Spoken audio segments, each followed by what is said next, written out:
Buenas noches, Good buenos días, evening, good morning, and good afternoon to everyone. bienvenidos y bienvenidas Welcome sesión más de nuestro proceso de to this next session capacitación in our en este proceso de training capacitación process. temprana. Y como siempre, antes de As always, before we begin, a una we're representante going to ask for a representative, in this case from the region of Africa, nos dirija, nos armonice to inicialmente please bring us some harmony to this moment with an opening invocation. nuestra actividad, nuestra agenda preparada para esta noche, We para este have día. a full agenda prepared for this day, this evening, and we're looking forward to it.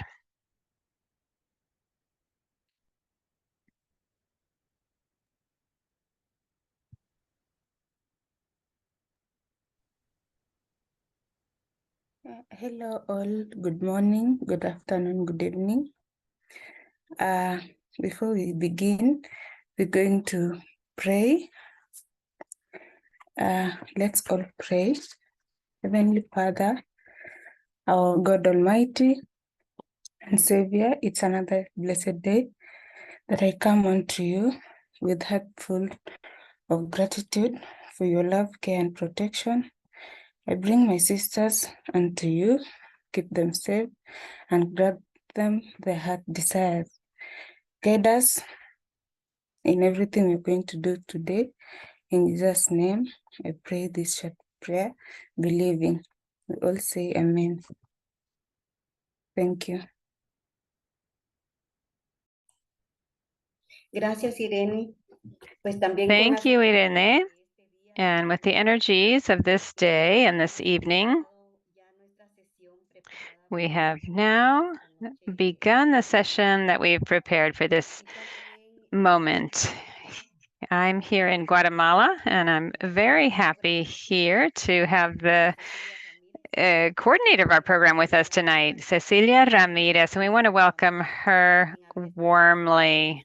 She has been on maternity leave for quite some time, and she has returned this evening to accompany us. And in a bit, we're going to thank Joy, who is taking her place in coordination and communication during this season. So, Cecilia, welcome, and we want to give you a few minutes to talk and invite yourself and to, introduce yourself and greet all the participants. Thank you, Hortensia. Good evening. Good afternoon and good day to all of you. I hope you are all well, that you're making progress in your classes in this 10th edition of the Global Women's Leadership School of FEME.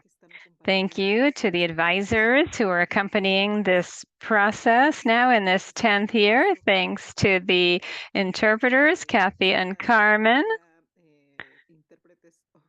who are now the official interpreters of the school. In the last few years, they've been accompanying us in this work. And I want to say that while the program is online this year, as you were informed, we now have a new challenge because we need to obtain visas for people.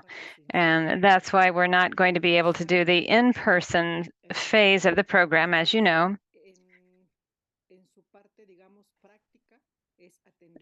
So the practical aspect is to attend the permanent forum online. And as you are seeing, the content of the school, among other things, includes the UN mechanisms that can benefit Indigenous peoples and be used by Indigenous peoples. Also, other mechanisms where you may be able to participate.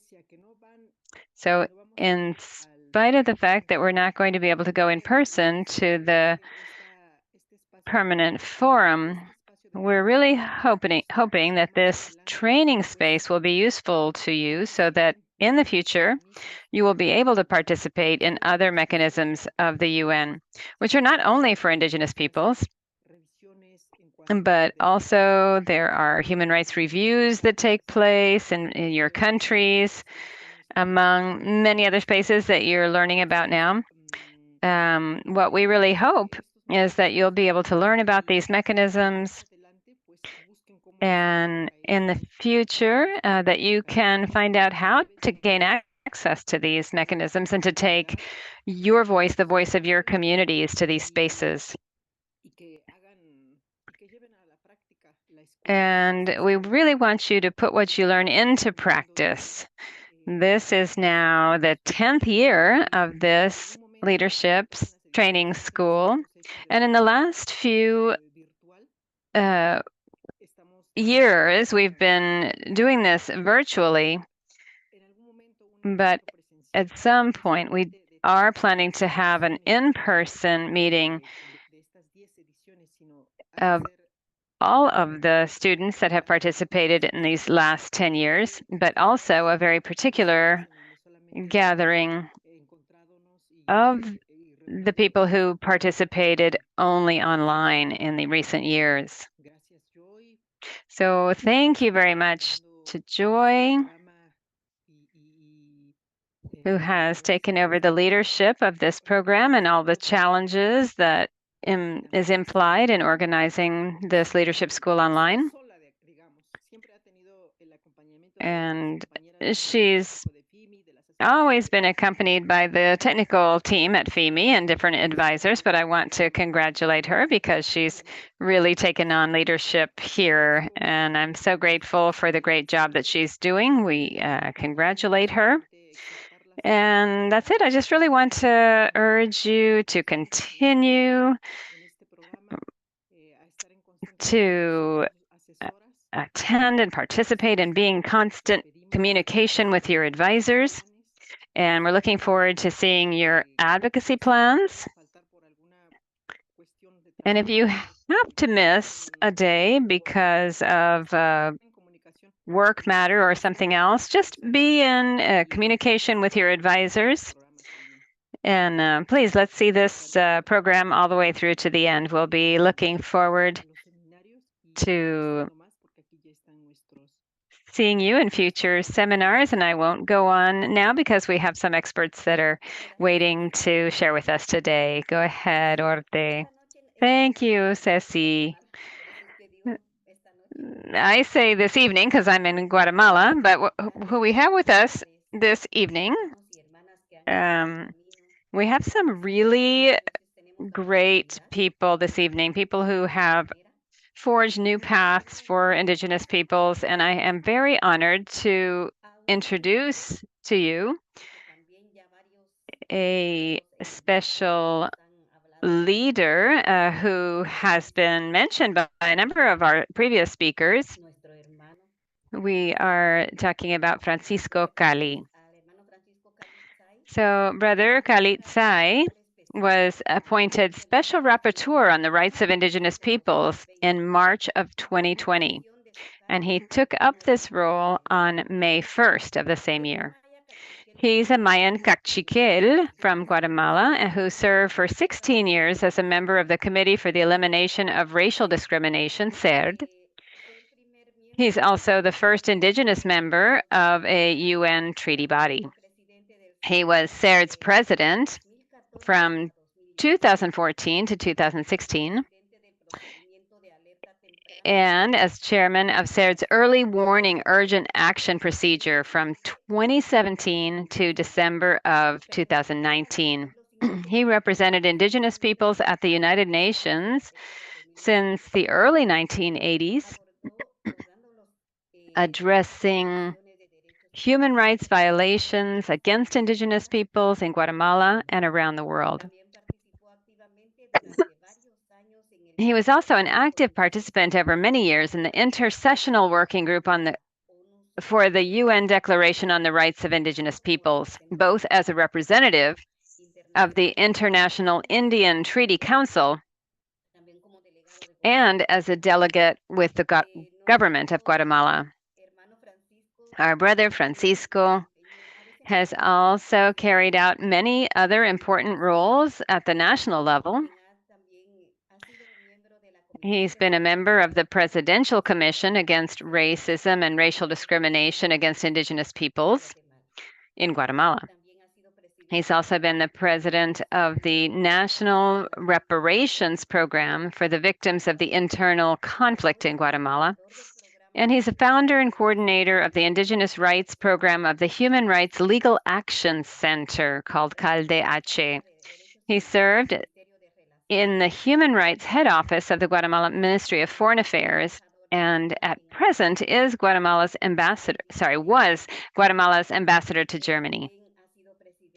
He has been the president of the IITC's board of directors since 2000, and he's also a husband, a father, grandfather, and a traditional indigenous farmer. So he's had a long history of really interesting work, and now he's the special rapporteur on the rights of indigenous peoples. So with this brief introduction, we want to give a warm welcome and many thanks to Francisco Cali for having accepted our invitation to speak with our group tonight. And he has important information for all of the participants. And so when we have the opportunity, we really do hope to do advocacy at the level of the Special Rapporteur's office. So we want to turn the floor over to you. Welcome to this space.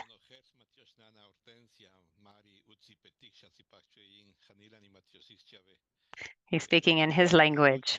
Good evening to all of the Indigenous sisters who are present here this evening. I'm not sure how many of you speak English, or if most of you speak Spanish, I'll speak in Spanish, but if most of you speak English, I'll speak English. Maybe you can let me know what language I should be speaking in.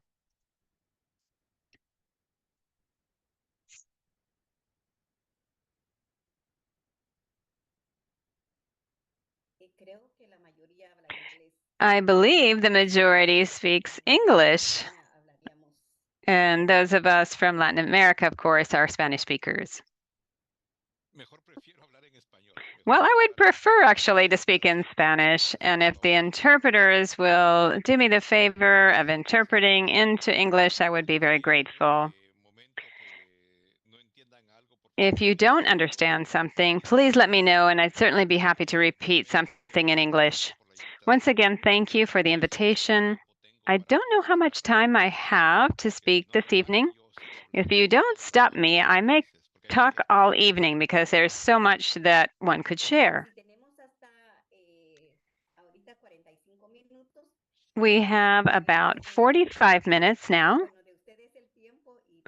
But the time is yours, and you can decide to speak or to turn it into a dialogue, however you want to do this. Thank you so much, Sister Hortensia.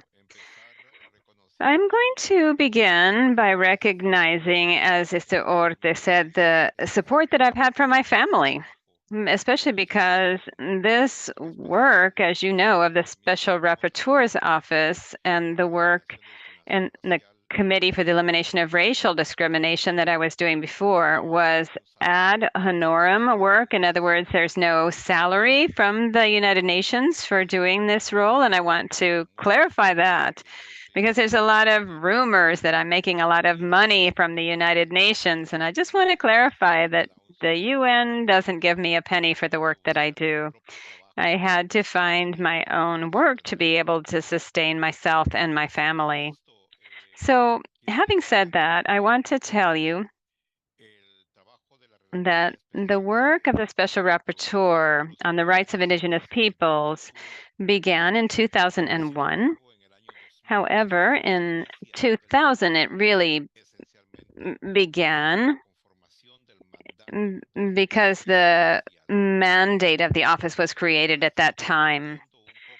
I have been sharing the story about how the mandate for the Special Rapporteur's office came about. In 2000, in the spring in Geneva, there were two crazy people, two indigenous crazy people who were dreaming. because everything that we do as Indigenous people end up being dreams that become reality. And I say crazy people because when Indigenous people put out an idea that is ours, sometimes we're told that we're crazy. We were asking for too much and that our rights had been recognized. And we just need to know that human rights are for everybody, so no need to do additional work. But in 2000, there were two crazy people in the cafeteria of the Geneva UN building, and they were talking about what was going to be the process of adopting the Declaration of the Rights of Indigenous People, because it was in the last phase. There was just a few last changes that had to be made, things that were being discussed at the end, the dotting the I's and crossing the T's, and all of those little things were still very important. But those two people who were talking in the cafeteria after the adoption of the declaration were asking, well, who's going to be in charge of verifying that the states are actually complying with all the commitments that they took on in the Declaration of the Rights of Indigenous People?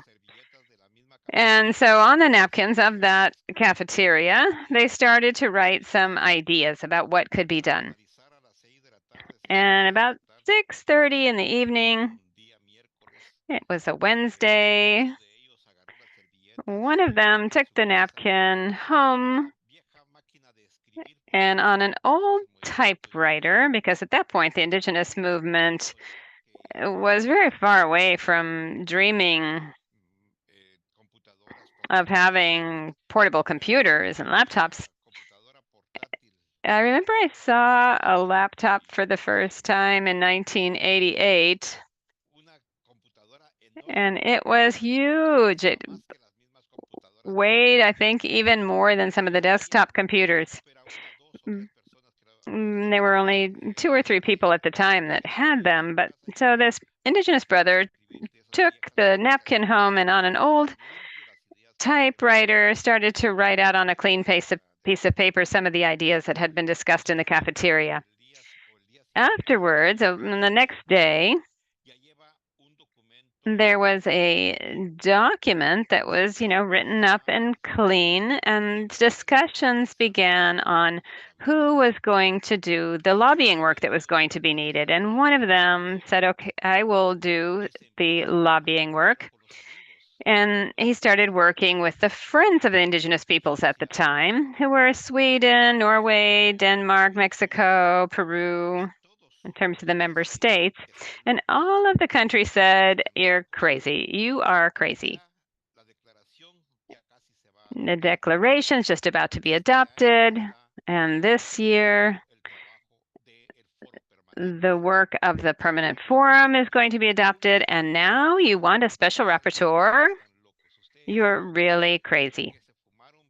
I don't know what you smoked, but you're crazy if you think this is going to be approved. But the lobbying continued to happen with various countries. We went to the delegation of Guatemala. And at that point, it was Ambassador Padilla. I can't remember his first name right now.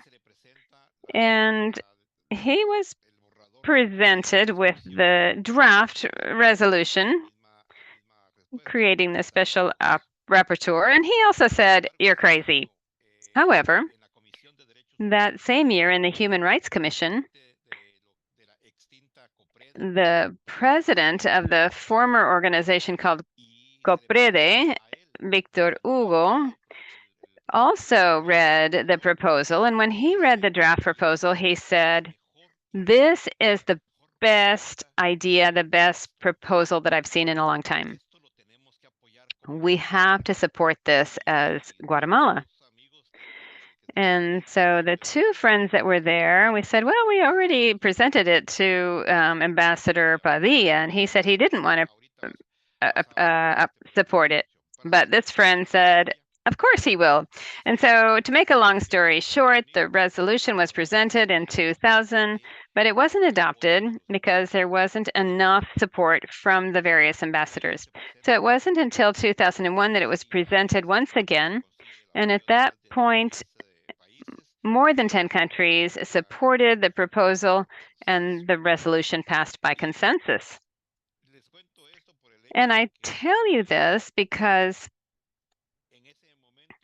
at that time, there was an urgent need to make sure that the respect and promotion of the inherent rights of the indigenous peoples could be safeguarded, and that indigenous people had their own economic, social, and political structures, their own cultures and traditions, their own tradition and history and philosophy.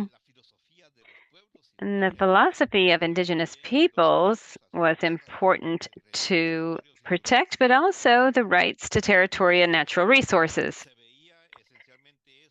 And so this is what was being talked about. And as you will see, this is reflected in one of the preambular paragraphs of the Declaration of the Rights of Indigenous Peoples.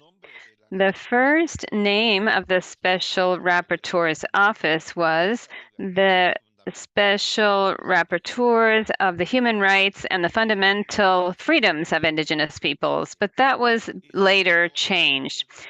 And they took out the part about fundamental freedoms and just talked about the Special Rapporteur on the Rights of Indigenous Peoples.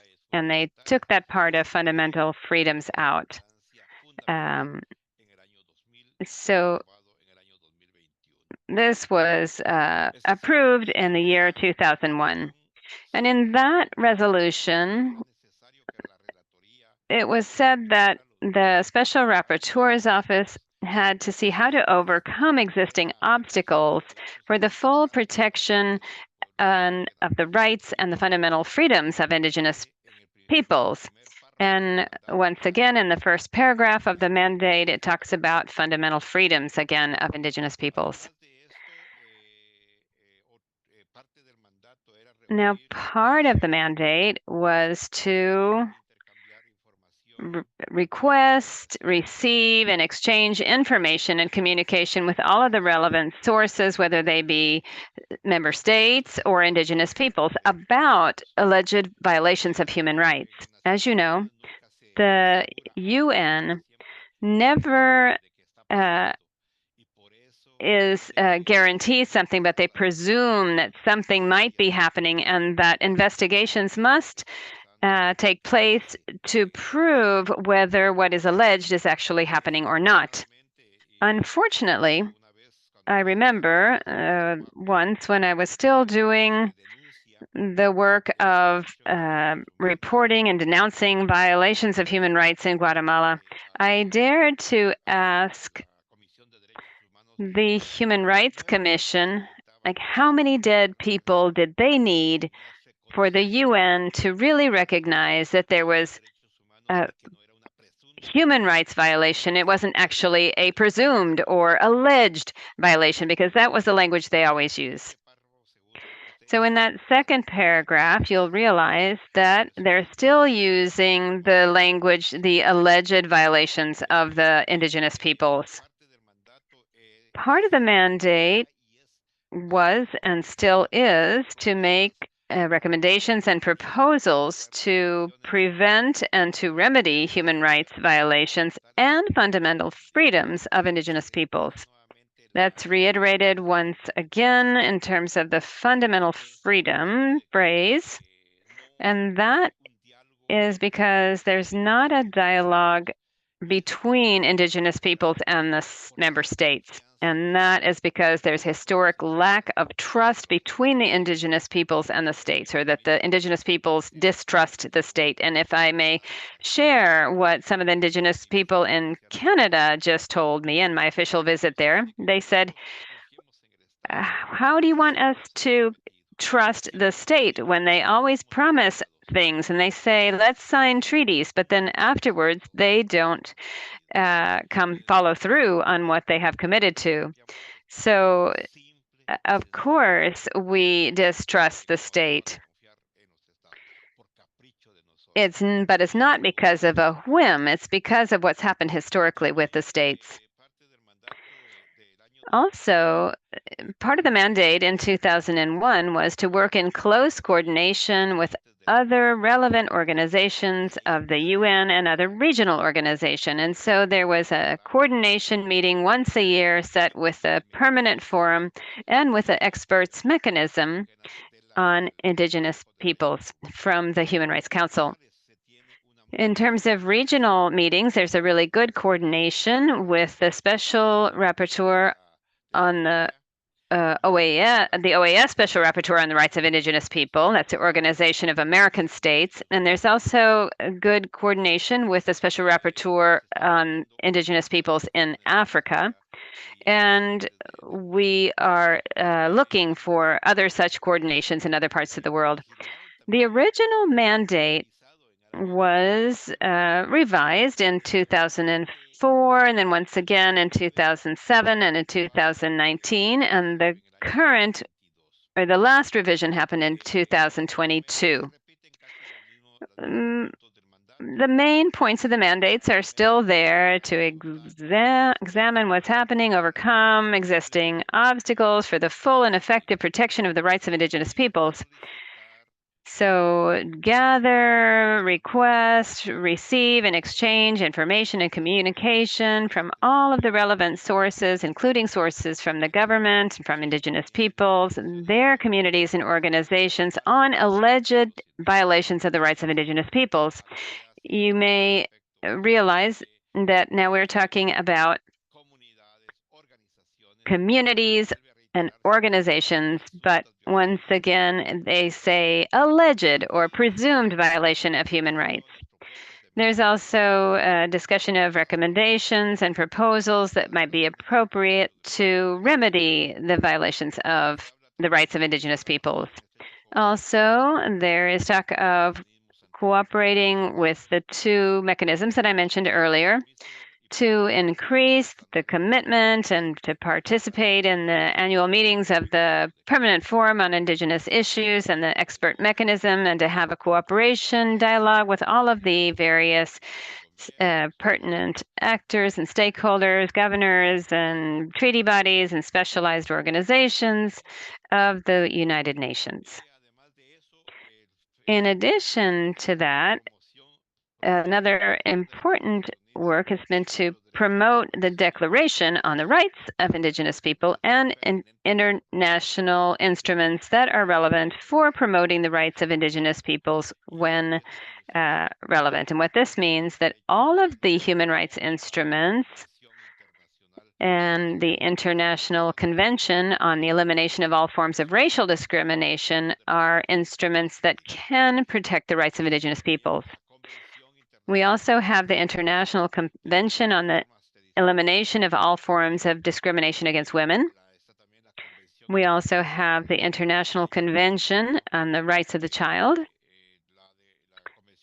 the International Convention on the Rights of Migrant Workers and their family members, and we have the International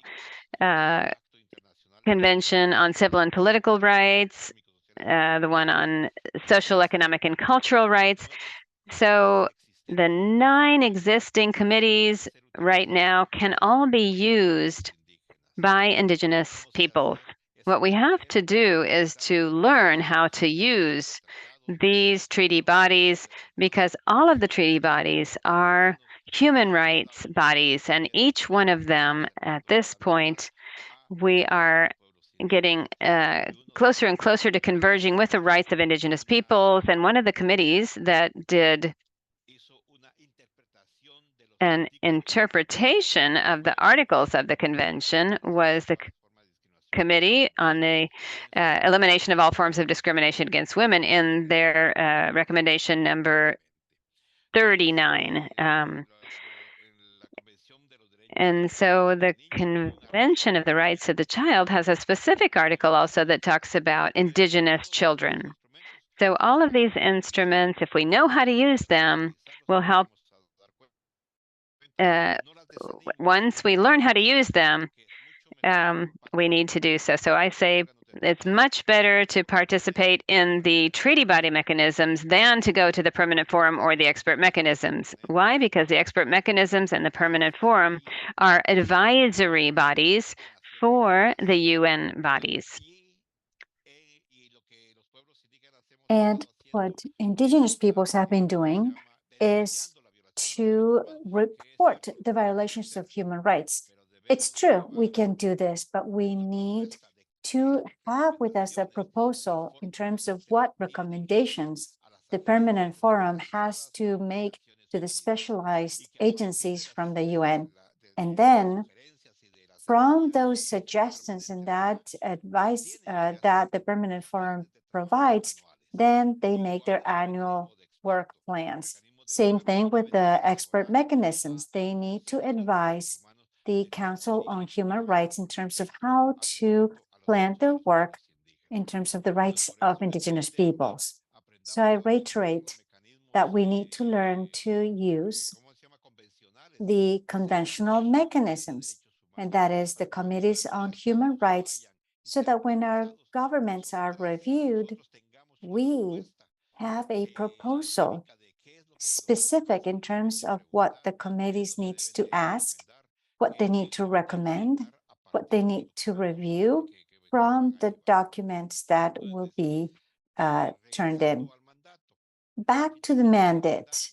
The purpose of the mandate is specifically to review the situation of indigenous peoples, although we know that indigenous peoples all over the world suffered the consequences of colonization and the historical invasion of their territories. They face discrimination and racism because of their different cultures and the different identities and ways of life.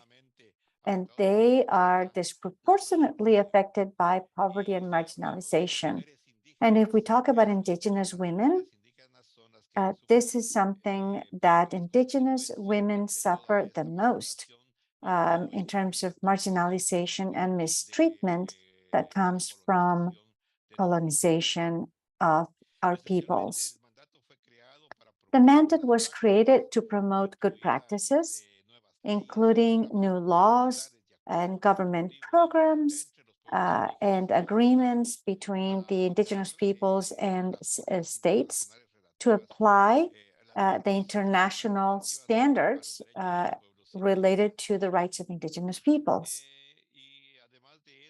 And besides all of these, there are several ways to do this work. Indigenous peoples can make their reports to the special rapporteur, explaining specifically when something happened, what was the situation. Here I have a mini outline of on how to present communications to the special rapporteur. It is about the same way that we present information to treaty bodies. Exactly the same thing. I think that it would be good if you could take that with you. And if you allow me, I could share with the organizers of the school this format that I have here. It's pretty simple. Basically, it's the date when something happened, what were the facts, who was affected, were special or were police from the state were present? Did they do anything? Were they also private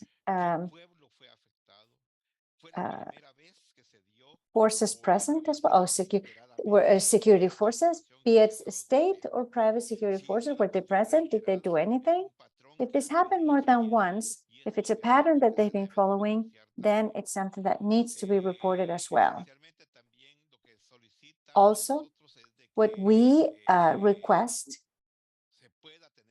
is to have a person as reference, but better if it's a person with a name and last names in charge of this report. Also, we need to make sure that we have permission to use this name, and the people involved can say that they don't want to have their names used because if there's fear of reprisals or something like that, that would be, of course, okay, because there is persecution and criminalization, especially nowadays, if a report is made. So this is something that we need to do. This is what I found: specific information, time when something happened, details about the incident, what human right was violated. Of course, an indigenous community in a rural area may not know what article, but based on the advice received, then we can frame it under a specific article or a specific international instrument that is connected to the type of violation suffered. What provoked the incident? Was there a government representative or from another entity? Did they allow it to happen? Or perhaps they didn't provide protection, because sometimes the security forces are there, they're witnessing what's happening, but they don't do anything. So that's why they are responsible of a human rights violation, because if they don't do anything. What situation led to this incident? Were they defended their lands, their territories? Were they opposing to the construction of a dam or a project or mega project, perhaps a mining project? Were they consulted or not? So have a whole summary of the timeline, including incidents that happened perhaps prior to the situation, or perhaps there's a legislation or there is a bill that can be linked to this, and what the consequences would be of the approval of this law, of this bill. What actions are being taken internally? All of this information can be presented, asking the special rapporteur to investigate, and we need to provide information, contact information, perhaps also testimony of those who were affected. Also explain to the leaders and the members of their tribe or the community or their peoples that they're going to be informed, and they're going to provide follow-up for this report. They also would have to explain results of any internal investigation. So what legal cases took place, whether there was any answer or no answer at all to these cases. We also need to commit to provide follow-up, providing additional information that may be needed, because often the special rapporteur might say, look, this happened, but I need you to explain to me this other situation, something that the rapporteur might see in the information that we send. Also, what are the criteria for this application or this request? This is something that is done internally based on the information received. Who can present information and how? Well, anyone can. I have even requested that the information be sent to me not by a lawyer or through a lawyer, but just a very simple piece of paper, handwriting, dates, events, people impacted. You can even do this by hand. I don't ask for this format or that format, this page or that page. No, it just has to be in whatever way the community finds it's easier for them to make the information known. There has to be consent and, of course, confidentiality on my part. Because if you request that the report that is sent or the information received, you don't want it to make it public, then we don't make it public. There's a period of 60 days of confidentiality waiting for the state of the government to respond.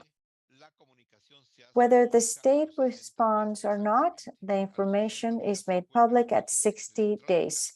At 60 days, it's presented on the webpage and it's made public. The communications are letters sent by the rapporteur to the government and to the government entities, such as intergovernmental organizations. And up to 3 or 4 years ago, we started sending letters to companies or military or security companies. This is quite effective.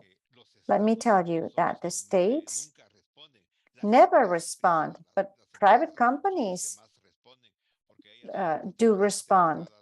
They're the ones most interested in not being qualified as violators of the rights of indigenous peoples. They don't want to be cataloged under that. So the purpose of the communications is for the rapporteur to bring these issues to the attention of the governments and ask that these violations are stopped, prevented, investigated, and that corrective measures are taken.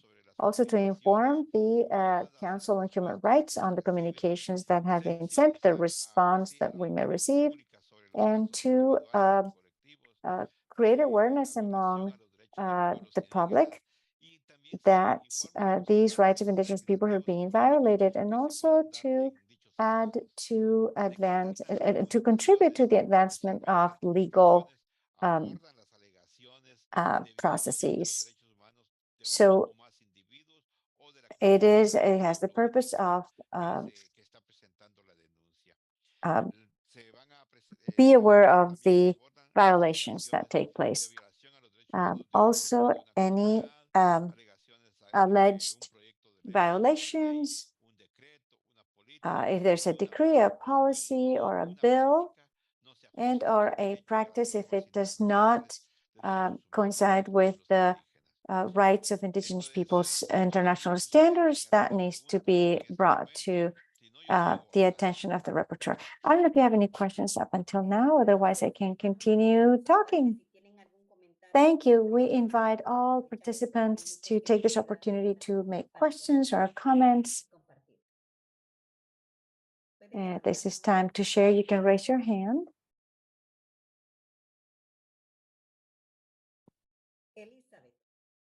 Elizabeth, please go ahead.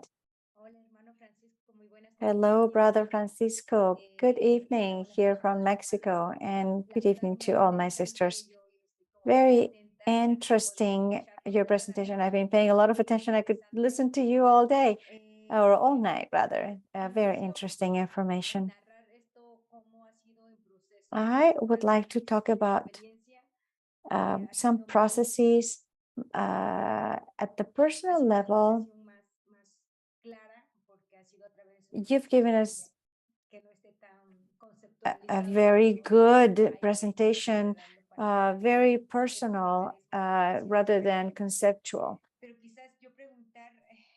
I would like to ask the following. I am really impacted when they say that indigenous peoples are considered crazy. And I imagine when you were narrating all of this story without seeing the faces, I imagined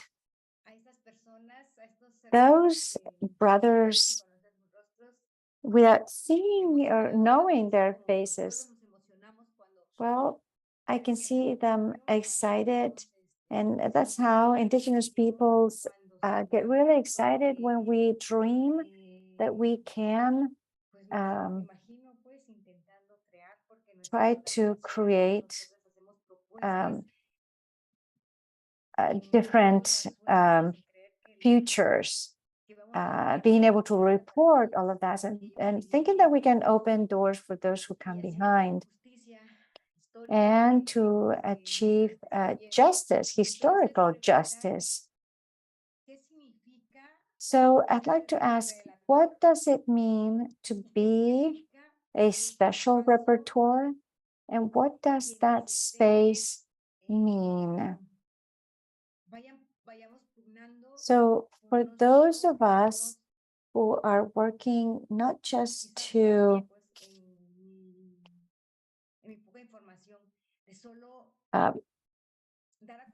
just have information or to tell this information, what else can we do to go beyond? These recommendations that are made are not mandatory, so how can we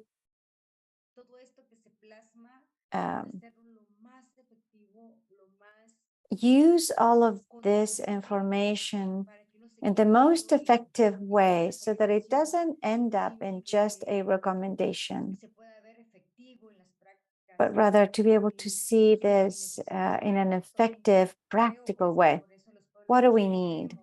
And that is why sometimes we, Indigenous peoples, don't believe, because these things are already on documents, they're written down, but how can we materialize and make all of these ideas concrete actions so that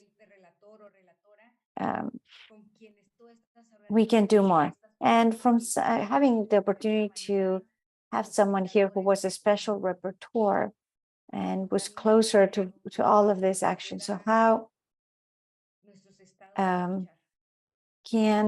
what can we do to get our states, our governments to listen to us more?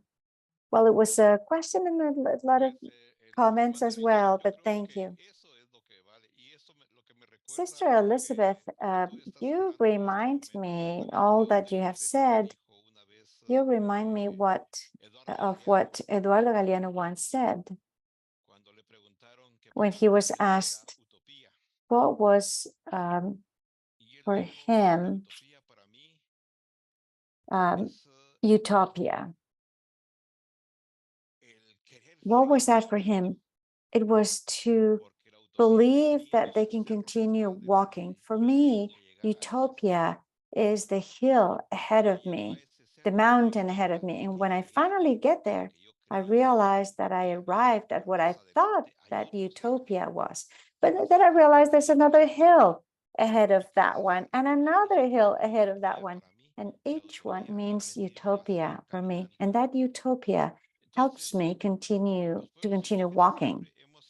Indigenous peoples, we have always been dreaming of achieving one day justice for our peoples. And this is something that we build little by little with the dreams of each one of us. 23 years ago, when that mandate was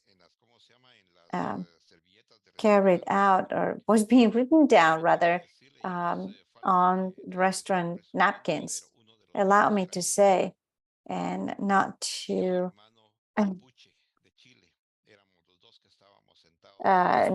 boast. I was one of those crazy ones, and a Mapuche brother of mine. It was the two of us, and as you said, it was such a joy to achieve that back then.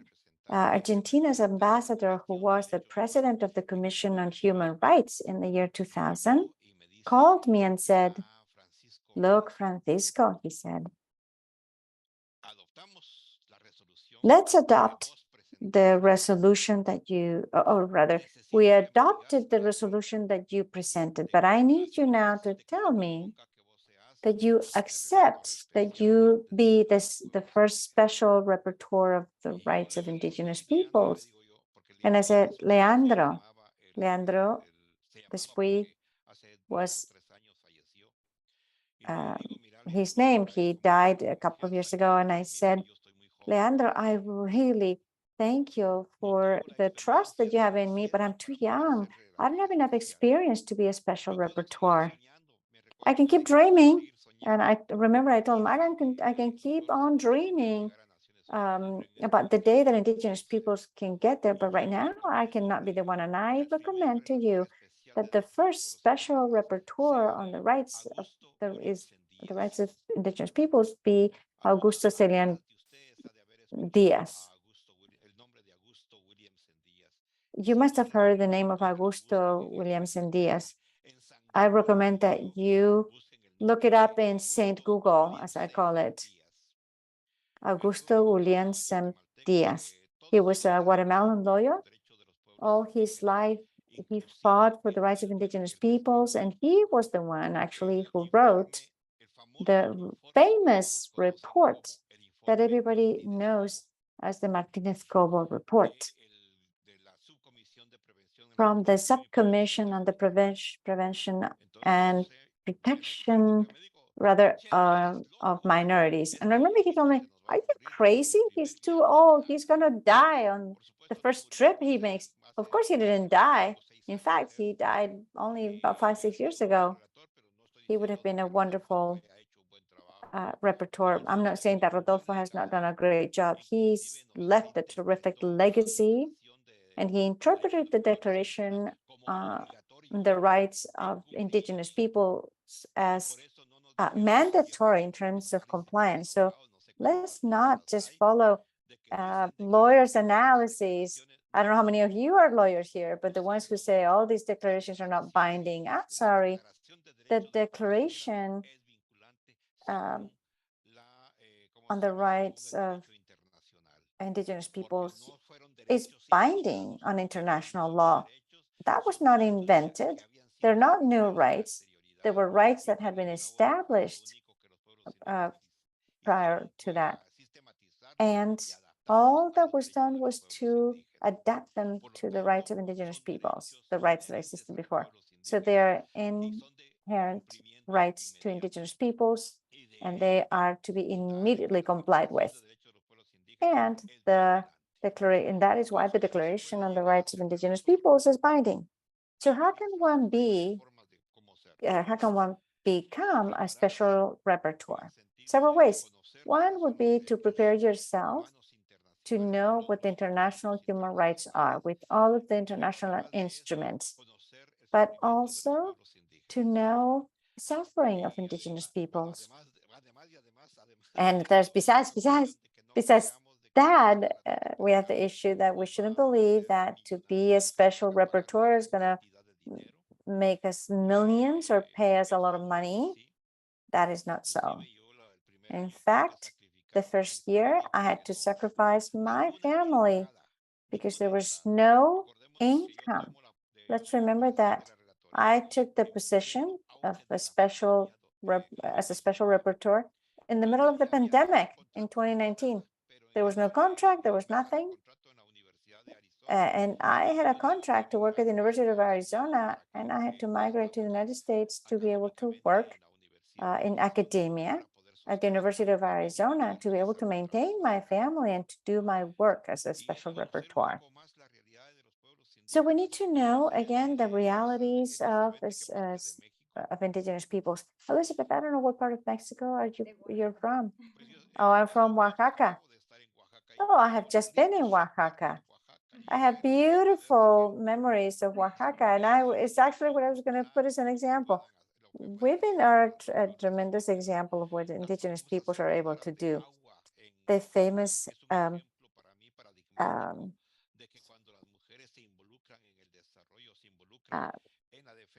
source of struggle of the ones who work in the struggle for water in Mexico. After 20 years of struggle, sowing water, they were finally recognized with their rights to manage their water in the state of Oaxaca. So it is something that I hope that our dream is never stolen from us. And the example that we have of Indigenous women, it's a clear example. That is why last year I presented the thematic report on the role of Indigenous women, not only in maintaining the knowledge, but sharing the knowledge of Indigenous people, scientific knowledge that is so important nowadays. I could keep talking and talking. With this job right now, I have found so many facts that make you want to sometimes cry of sadness, but sometimes cry of joy with all the positive things that Indigenous peoples have achieved. So the only thing that I invite you all to do is to continue dreaming, to continue training, to continue reading. The problem that I see now among my brothers and sisters is that they no longer like reading. We have to read, we have to train ourselves. It doesn't matter what you say, that you're an intellectual, that you're an academic. Up until 44, when I was 44, I went back to university, not even university, to finish my my high school and then my university. What can I say? Life circumstances were that way. So what I pray that you do, and I hope that you do, and invite you to do, is to continue to try to be people who have the knowledge and like we've done here in the United States, that the Yaqui people were able to be recognized in the United States. They've been fighting us with weapons, and now they're going to fight us with laws. So we need to be very well prepared. We need to send our kids to the universities, good lawyers, but they need to continue to be Yaquis.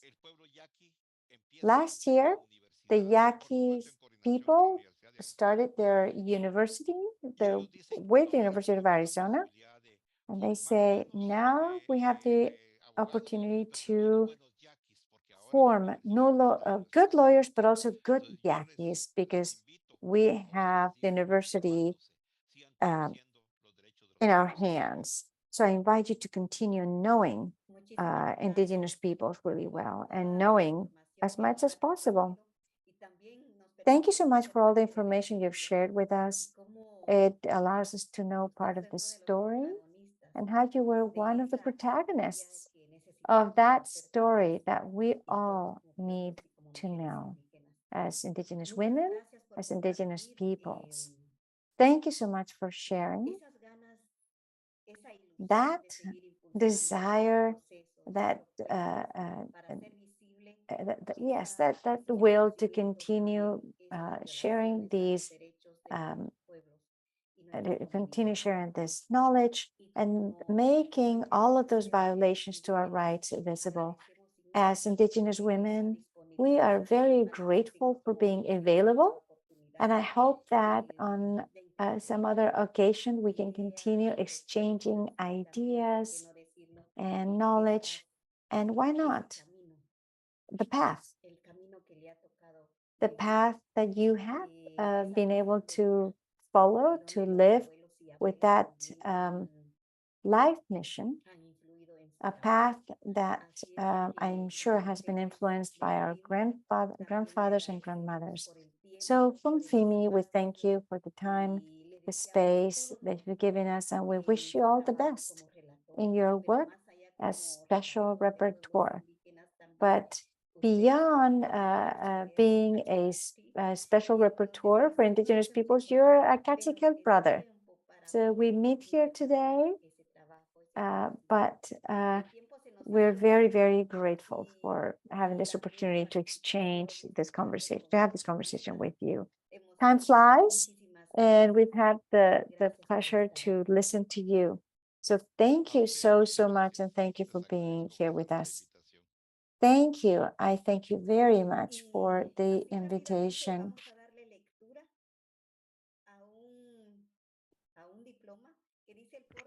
Very quickly, we want to read your certificate here. It says International Forum of Indigenous Women and the Global School of Leadership of Indigenous Women recognizes Francisco Cali for his participation and contribution in the training of Indigenous leaders from Africa, Asia, Latin America, North America, and the Pacific during the 10th edition of the International Program of Human Rights and Advocacy. Thank you once again. And this is signed by Teresa Zapeta, the director of FIMI. Thank you very much. We will send this to you by email, but it's just a small sign of our thanks for your participation here.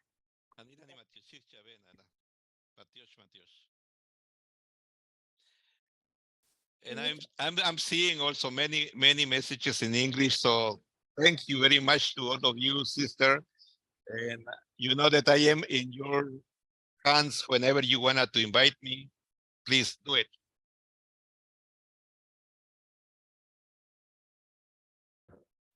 Muchísimas gracias. Y yo pues le traslado. Thank you once again. And I will now give the floor to our colleague Winnie, who will introduce our next speaker. Hi, Winnie. Good evening. Hi, Hortensia. Thank you so much, and good evening. Thank you to Mr. Francisco Cali for that session, very informative. Please, if you have any questions, remember to write to us and we can always forward the messages to him. And so good morning, good afternoon, and good evening once again, sisters, and welcome. And a very special welcome to Sister Cecilia, who's joining us. And we're going to move on to our next session now. And we're very happy to invite back Auntie Lucy, who's been supportive of the Indigenous School from the very beginning and is always ready to come and speak to us and share her knowledge and her experience with us in the work that she's been doing. And so just before I invite her, I'm going to read her bio, then we can start.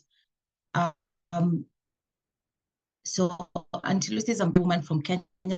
She began her activism as a journalist on issues related to environment and development. She's the executive director of the Indigenous Information Network, one of FIMI's founders, and currently serves as the vice chair, co-founder of the Indigenous Women and Biodiversity Network and the African Indigenous Women's Organization. For years, she has dedicated her work to Indigenous peoples and local communities at different levels. This has earned her recognition and awards in areas of environmental conservation, where she has been an Indigenous advisory member in development organizations such as the UN Decade on Ecosystem Restoration, Global Environmental Facility, and the co-chair of the International Indigenous Forum on Biodiversity. Ms. Molenke is also known and recognized for her work in the advancement of rights of Indigenous women at the local, national, regional, and international levels. She's one of the high-level commissioners on the Nairobi Summit on ICPD 25 follow-up. This is under the United Nations Populations Fund. So today, she'll be speaking to us for the next hour, and from messages that she has relayed is that it's going to be a very interactive session. So I hope that everyone was able to read the information or the material that she sent beforehand that was shared by your advisors. And she's going to be talking to us on the follow-up on the conference on population and development. So welcome, Auntie Lucy. You have us for the next 1.5 hours. Thank you very much, Winnie, and thank you, everyone. And also special thanks to the previous special rapporteur who has just spoken before me. I think this is something that was really very interesting, and he was able to bring quite some perspective on issues that are very important. And I specifically like the idea where he brought the issue of telling you students that you should be reading and reading. And as you can see today in my presentation, I have a lot of, I've already sent you quite some number of documents to read and to be able to kind of recreate that culture of reading to all of you, especially you who are learners and who are younger and need to know and more as you continue. I would like to thank the school, FIMI Global School, for the continuous great work that has been going on. Cecilia and the team, Winnie, and all of you who have been really working hard for quite some time now, and has been bringing quite some good graduates out of that particular global school. And I've been very proud sometimes meeting some of those students and seeing the work they are doing out there. And also most of them have also gone to be managers and being able to do different work in different areas and different levels to the international. Of course, the secretariat of FIMI, spearheaded by both the board and the executive secretary for allowing this, and for always supporting it and for making sure that we continue well as FIMI to achieve our goals. Now, I'm supposed to speak about the follow-up of the conference on population and development. And this is also a very interesting topic to consider, how the population has really increased in the past few years, and it goes up and up. And that's why it's very important to keep on looking at it and looking at the issue of population and development, so that we know how we can be able to develop our work and program and strategize in different development activities that we undertake in our own countries and in our own organizations, in our own community, and making sure that we also educate our communities on such issues. If I give up a little bit of history, because I know some of you probably have not heard a lot about the population and development, history tells us that discussion population as early as the 1920s. Some books, of course, of the history also tell us that the first World Population Conference was organized by the League of Nations and had been held in Switzerland between August and September 1927. Further, some information also indicates that there were other population conferences that were sponsored by the United Nations. One is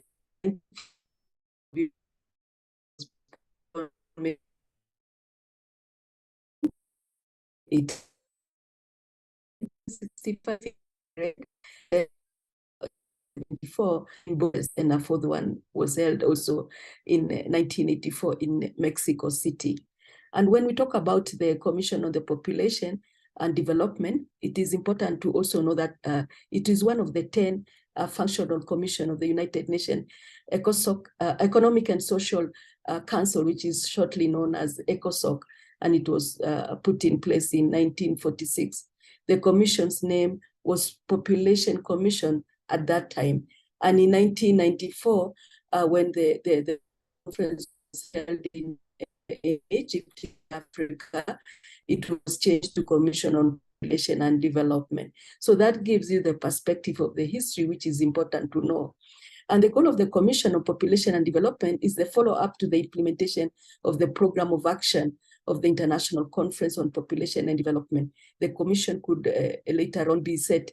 When it was set, the work was to monitor, review, and assess the implementation of the program of work that was discussed in 1994, and to look at different perspectives and be able to report back to the United Nations, so that this is now taken back to the different governments, different UN agencies, and other key stakeholders, to make sure that at least there is that continuation of checking out the population. The commission that I've mentioned is composed of 47 member states. As you know, in the United Nations is the different countries that are there as member states, and they're able to sit in different meetings, as you always hear it in the news. And if you don't, the United Nations is a very important body that you need to really read more about it and be able to understand it. As the special rapporteur was also explaining, there are so many things that happen there, and they are all, the decisions are made by the member states, our different countries who are the members of the United Nations, and they are able to follow different activities that are important to us. The United Nations Population Division is the main secretariat unit assisting the Commission, especially on looking at the world population. And when we talk of the world population, it is the total number of humans currently living. the world population is the total number of humans currently living. It was estimated by the United Nations to have exceeded 8 billion in the mid-November 2022. It took over 200,000 years of human prehistory and history for the human population to reach 1 billion. And only after that, 219 years more to reach 8 billion. So you can see how the population is growing, yet the earth is, or where we live, is not expanding. So there is a cause of alarm and a cause of need for discussion on issues of population.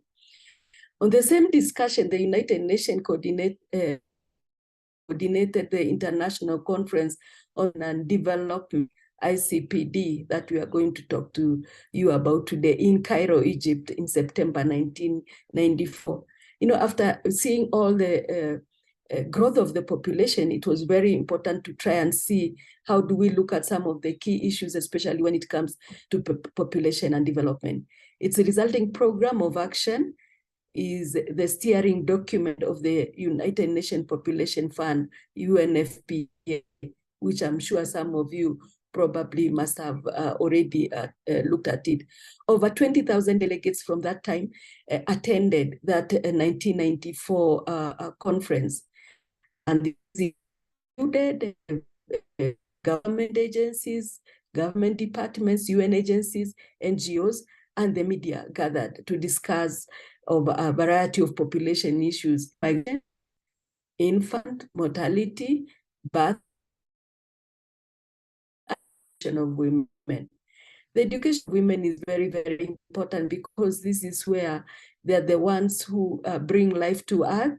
And so it is very important to be able to ensure that they are included and they're educated and they be able to understand and see some of the aspects that affect them and how they should be able to look at their own life and body and health at the same time. This conference of Cairo was very, very important as it brought a discussion important issues that continue to highlight health concern of women and girls as we speak today. And this is globally, not only Africa, but even though the conference was held in Cairo, but as you know, it was global. And at that particular time, the term of reproductive health, issues of reproductive health came into the discussion.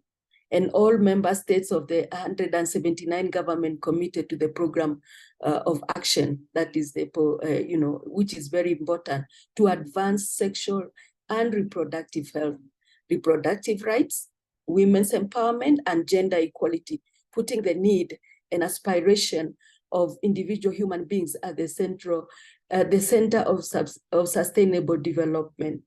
The program of work of the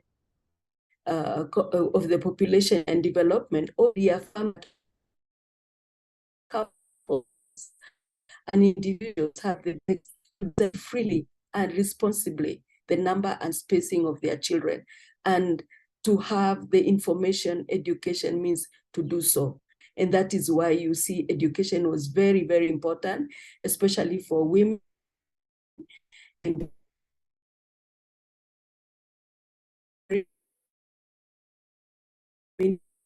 Whereby when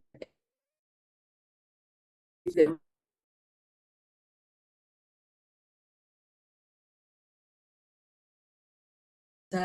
and some of the women who is in my body, finish. And so there was need to get to the women so that no.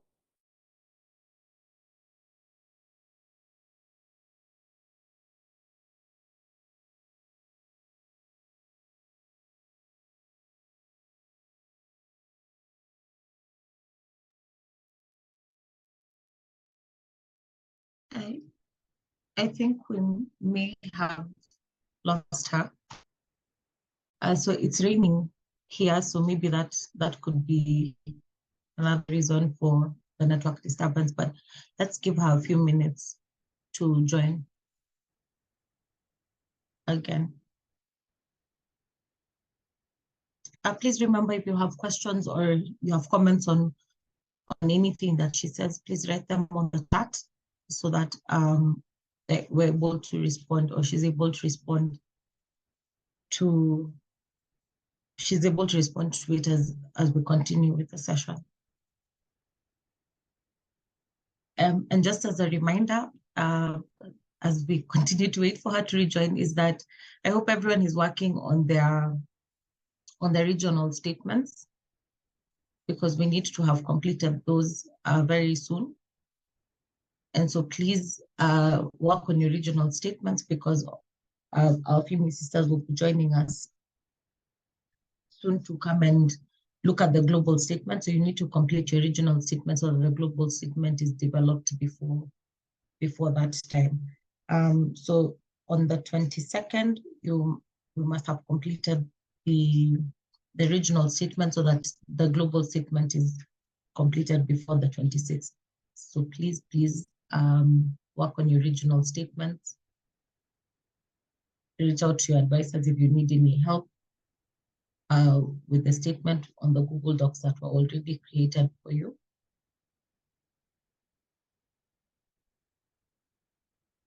And remember the steps that were being used, or that you were being told to use while developing the statement.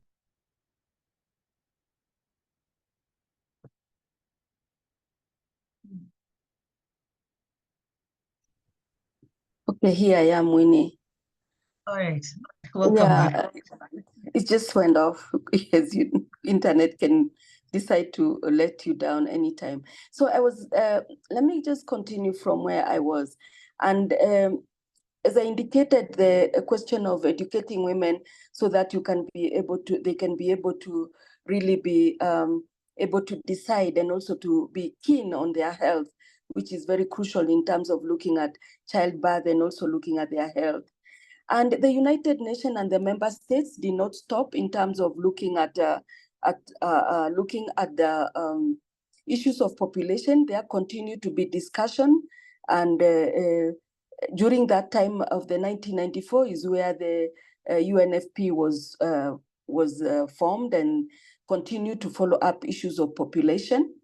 And in 2019, and that's where now I come to talk about the follow-up of the Nairobi Summit and the population conference that was done in 1994 and before that.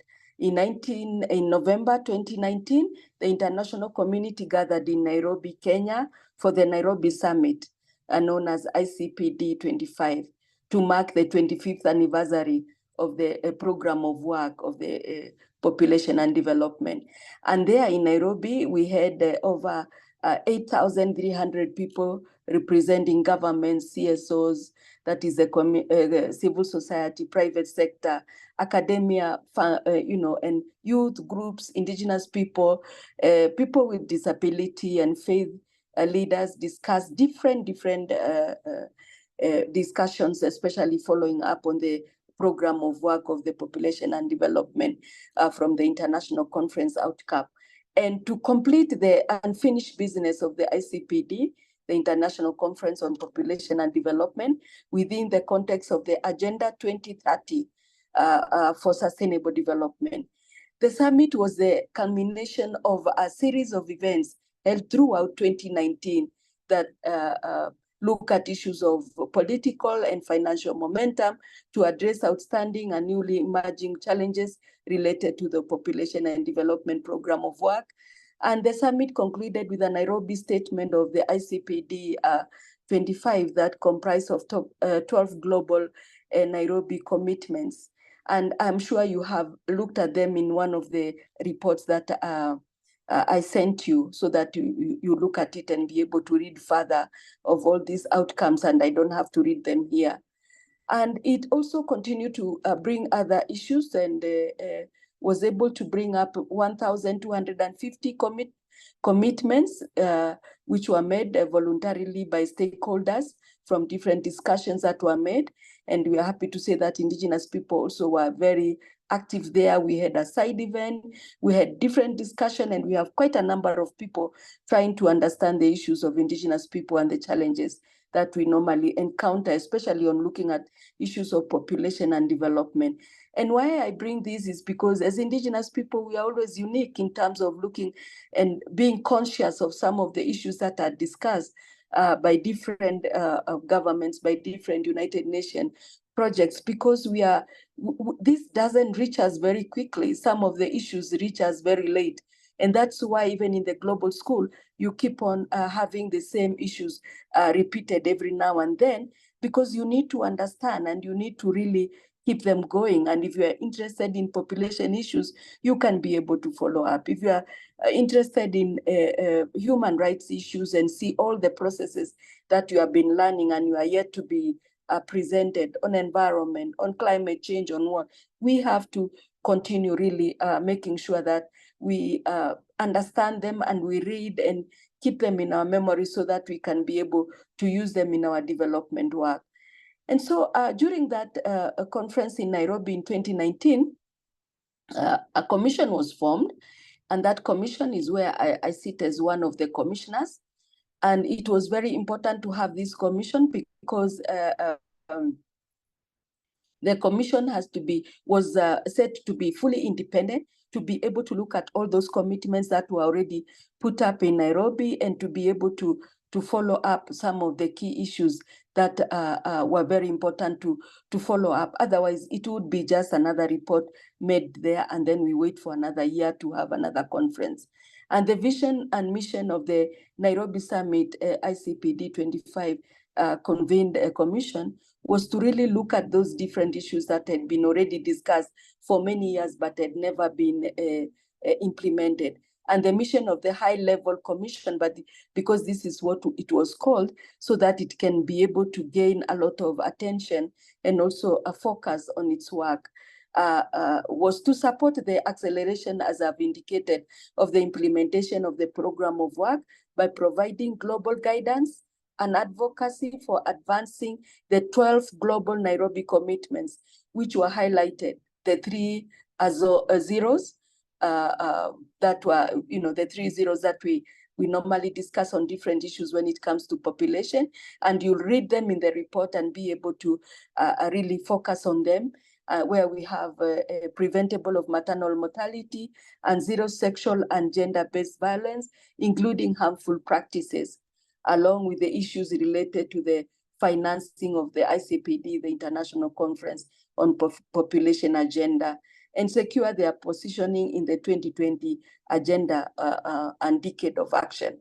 And particularly the high-level commission was also to continue discussing and bringing out some of the issues in order to achieve these. The commission was also put in place to make sure that they can provide an advocacy platform that can inspire and mobilize government leaders, civil society, private sector, and academia, foundation, and youth groups in order to be able to really take up the work. Because without kind of advocate, encouraging people and trying to talk to them about the issues, work cannot really be able to advance. And what I like about the high level commission is that it's diverse. It has all the areas you had me mention. You have the private sector, you have governments there, you have the civil society, you have the academia, foundation, and youth groups who are also represented, and stakeholders from different parts, and individuals, and of course, Indigenous people also included. I sit there, and we also have our senior Mirna Cunningham, Dr. Mirna Cunningham, also, who recently also joined us last year to be able to sit with us in that commission. So you see, all this is to diverse and to make sure that we also look at our own constituency and look at how we can be able to continue. On the follow-up, we also, the high-level commission, which was really the key body that did the follow-up for Nairobi, was to advocate and reaffirm the importance of the ICPD program of action for guiding population and development policies and programs within the context of the 2030, as I've indicated, of the Sustainable Development Goals, the Decade of Action initiative of the UN Secretary General, as well as the global COVID-19 pandemic response. The high level was also looked at to be able to advocate for the inclusion of sexual reproductive health for women and girls, and especially girls, as an essential component in the decade work of the 20 Sustainable Development Goals. And so far, I think this is very clear, and the work that has been done, the Commission has been working behind the scenes because it's really a lot of voluntary work, working and meeting and trying to put up some of the reports. As you already seen that we already have some reports which were out, and I've shared them with you, both in Spanish and English. And the fact that when the commission was set up in 2019, we became a bit of a victim in terms of that there was the COVID-19 that came in 2020, that really kind of derailed a little bit of work in terms of looking at how the commission could work. But at the same time, under the spaces of working independently in their own individual areas, we were able to do quite a lot of work in looking at and advancing the program of work by developing and meeting at different times to be able to come up with, discuss the issues, and also come up with the different reports that focus differently. You remember also we had quite some challenges during the COVID period, whereby it's kind of derailed the whole world. And when the world was derailed with the schools closed, with the different activities stopping, people closing up the work and businesses, and people retaliated and went back to their own communities. And there was quite a lot of things that happened at that time, where we had an increase of different issues that we had already tried to kind of get rid of them, or rather have people educated on it and were advancing in education. But we found out in different developing countries, especially issues of small girls getting pregnant, and there was a lot of violence and sexual abuse and so on. And so it was very, very important to focus the reports and look at different areas and different challenges that we met during the COVID, and trying to put up some of the reports to see how the governments can be able to look at these challenges and be able to help out the communities and the different population in their own different areas, from the local, national, regional, and also the international level. And of course, you may also ask, how is this high-level commission? How many people are there? We have between 25 and 30 members, including the 2 co-chairs. And I will tell you shortly who are the co-chairs. And this is the 25 members were also, elected independently, and they, as I had mentioned earlier on, and some of them came up with a recommendation because of the different work that they do in their own countries, and what kind of work they do, and how they advocate for issues of sexual reproductive health, and also because of their decision making at the ground level, and recognizing the ability and of mobilizing various constituencies from the sexual reproductive health and rights and women's and social justice and so on. So it was really very important to make sure that as the selection is done, it's quite inclusive and it's comprehensive, so that we don't leave any area behind. And in the fulfillment of their advocacy role, it was also important to ensure that those who are also elected as the commissioners are able to really support the idea of information, communication, and decision-making levels, as I've mentioned, advocacy work, and other activities. And indeed, this has been going on, and we have different experts in bringing up some of these issues. Some are policymakers, some sit in different parliaments, and they represent the world parliaments and so on, and the UN agencies, that UNFPA and others, who do a lot of population work, which is quite diverse, it's quite big. We have Plan International, we have women organizations, they have not been left behind, and different advocacy funders who are able to fund the different work that already has been done. So we had reports that you must have read already. The one which was published in 2021 on no exemption, no exclusion. That means that everything was really discussed and put in place together. All the experiences that we had, especially during the COVID and so on. And of course, we have the high-level reproductive, sexual and reproductive report, which I'll also give a little of the points and objectives that were done. And I think there is also the one which came up on the seeing the unseen. You know, you see the issues that you never saw before, the unseen issues that have been already circulating within us, within our population in different parts of the world.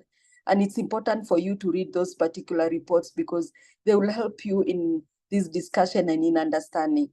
In 2022, the Commission met for the first time after a long time doing the meetings on virtual, and that is the one virtual issue. Meetings were very common since 2020 when we had the COVID, and they met in Zanzibar, and Zanzibar is an island in Tanzania, and the co-chairs actually, it was held there because one of the co-chairs is Excellency Dr. Kikwete, who is the retired Tanzanian president, and that was important why we selected to have it in Zanzibar. And the second co-chair, the two co-chairs, we have the Tanzania, and then the second co-chair is the Right Honorable Michel Jean, who is the 27th Governor General of Canada and former Secretary General of the International Organization of the Francophonie. And this is the organizations and governments that speak Spanish. So, not Spanish, but French. And so you can see where we come from and how we had also gender balance there. And it was very good to bring these two co-chairs who are really been leading the commission in very important issues. In 2022, we had already compiled this report, and that's the one which was launched in Tanzania, and that's the sexual and reproductive justice as the vehicle to deliver the Nairobi Summit commitments. This is still the process of the follow-up, and the sexual and reproductive justice, what it is and why it matters.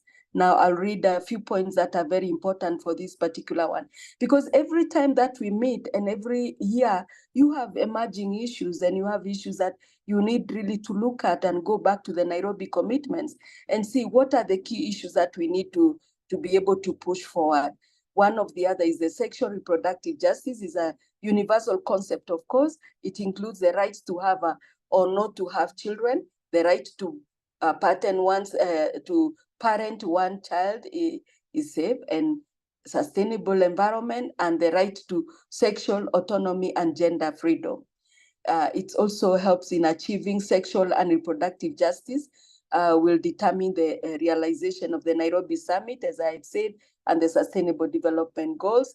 And then also it looks at the rights and choices of that depend on different quality of health and other services, and the multi types of discrimination undercut sexual and reproductive justice, including those related to gender, race, ethnicity, and so on. So it looks at those different points, even issues of marginalization, continue looking at issues of genital mutilation. That is something that has been very crucial in some parts of the world.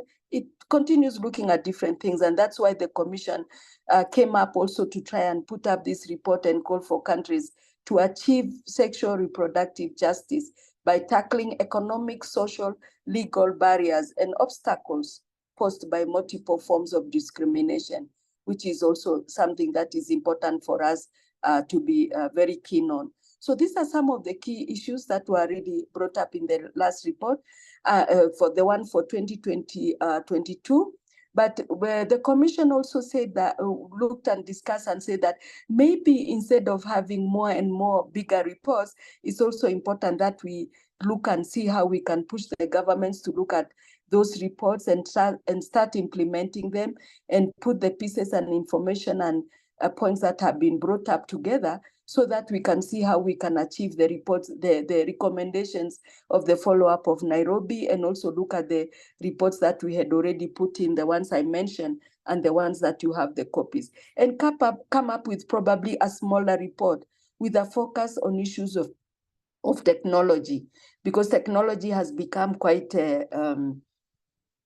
important, and it has also brought up quite a number of youth to be more vibrant, to be more focused, to be the ones that are really going to bring up quite a number of issues on the top of the agenda. They have been wishing all the time to speak for themselves and not for us to sit down with them and just speak different issues, and to see how their projects and programs can also be more focused and advocacy to focus on that area of technology. So there is that discussion now to be able to look also at the data and look at what data do we have. We can see the populations are increasing. We can see so many issues are coming up.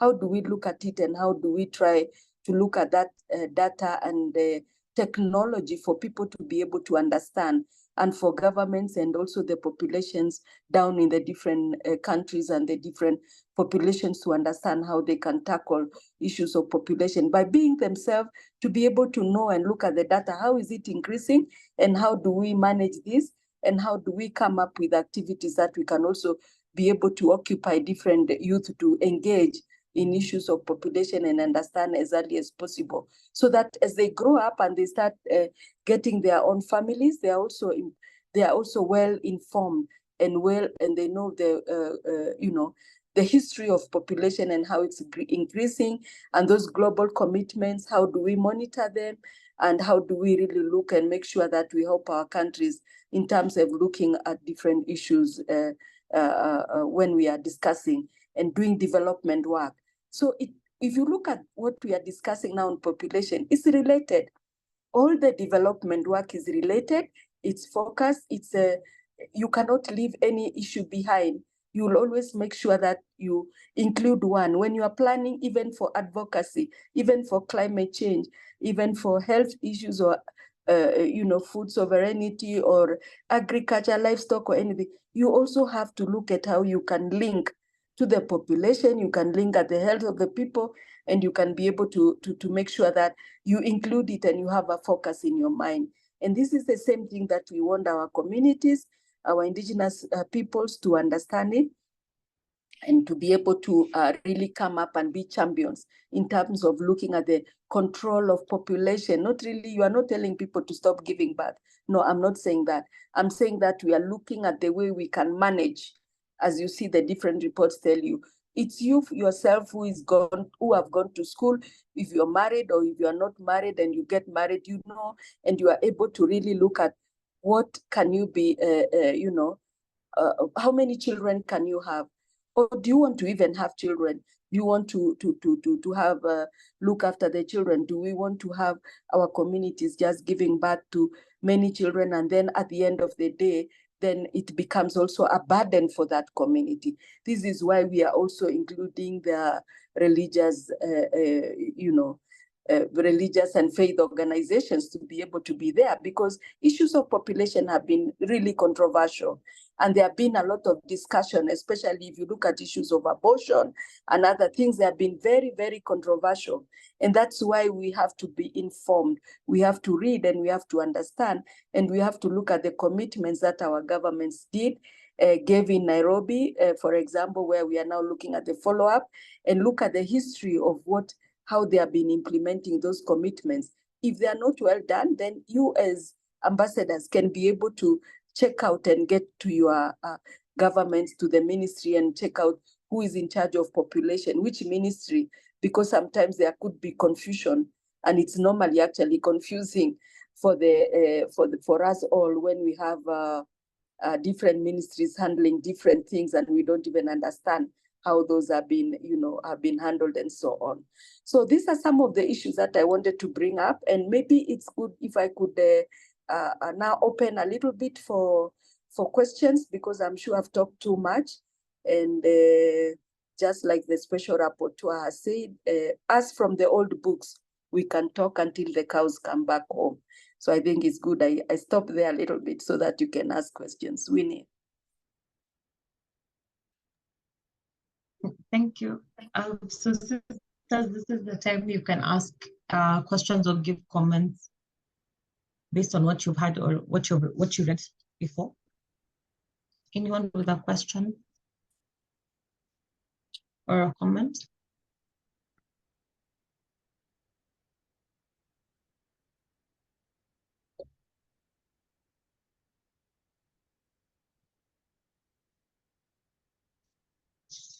maybe I can kickstart with a question based on the.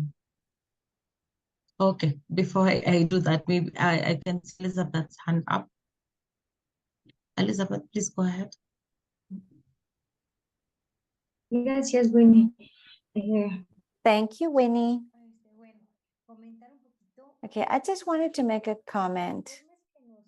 The reports that were sent to us were so interesting. It was difficult to read them because they're in English. But with all of these commitments from the Nairobi event, what has been achieved from all of these commitments? We know that the conference in Beijing, in Cairo, that was all very important. And one of the most important conferences where there was a diversity of women, among them Indigenous women. And we see that in the case of Mexico, well, some things have been achieved, but in the case of Mexico, maternal mortality, we see that in our century, we continue to see death of women, especially Indigenous women, because they don't have access to health care. That is, we are not protecting, guaranteeing the right to health in our communities. But we're also criminalizing somehow the traditional mechanisms that we use in Mexico.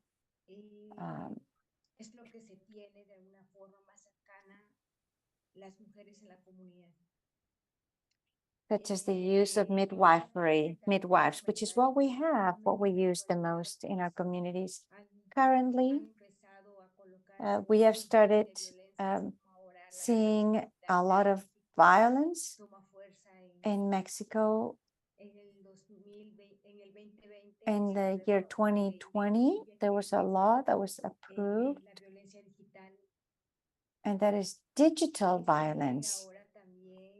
And now technology, although it has worked to bring us somehow closer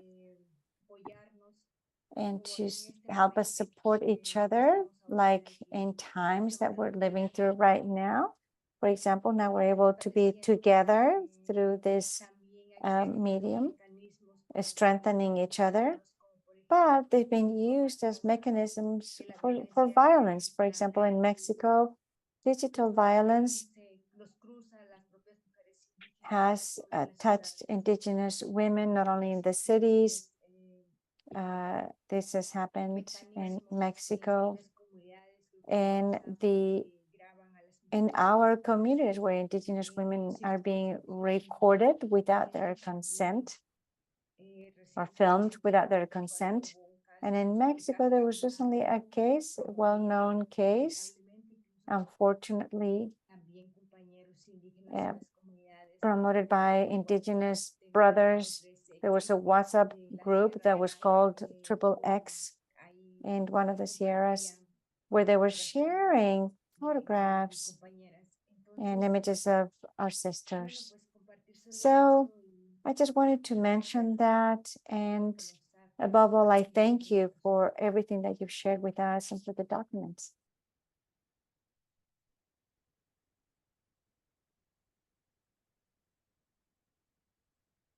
Thank you. Winnie, do I continue or you want to ask your question and put them together? There's also another hand, so I don't know, would you rather we ask all the questions and then you can respond to all of them? Okay. Yes, they could be related, you know. All right. So, Johnny, please go ahead. Buenas noches, buenos días, buenas tardes. Good evening, good morning, and good afternoon. Thank you so much for this presentation. We are very thankful for this space that you are sharing with us and sharing your knowledge. I just have one comment, and that is to thank. It's a thank you comment. I have been close to one of the mechanisms that we've used.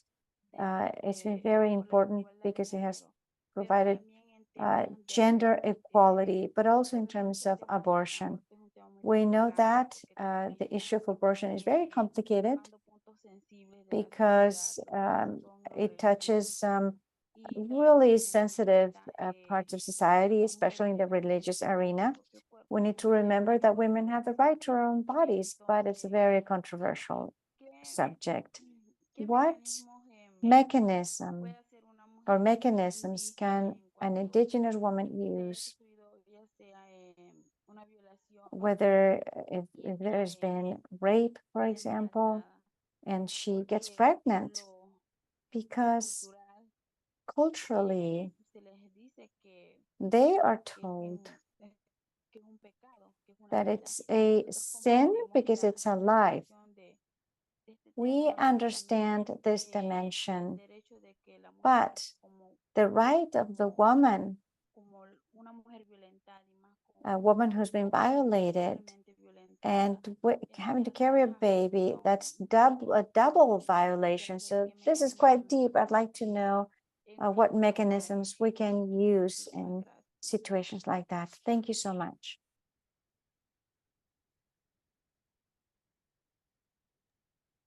Thank you, Jonari. Citlali?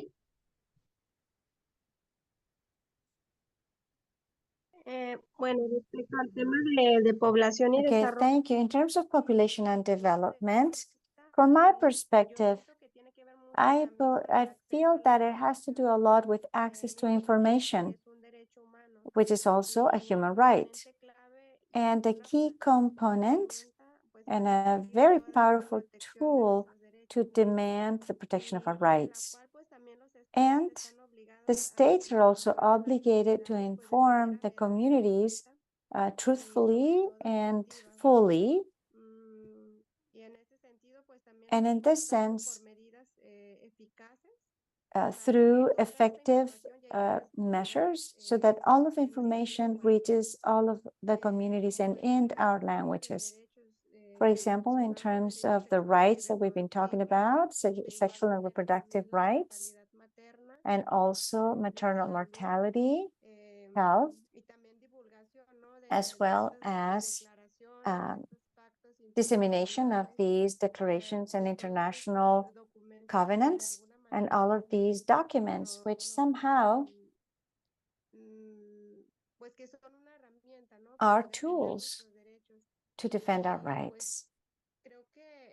So I think that a clear example that makes all of the systematic violence visible was the event that happened during the pandemic. The most affected ones were members of indigenous communities, us. And we were the ones who felt all of this systematic violence.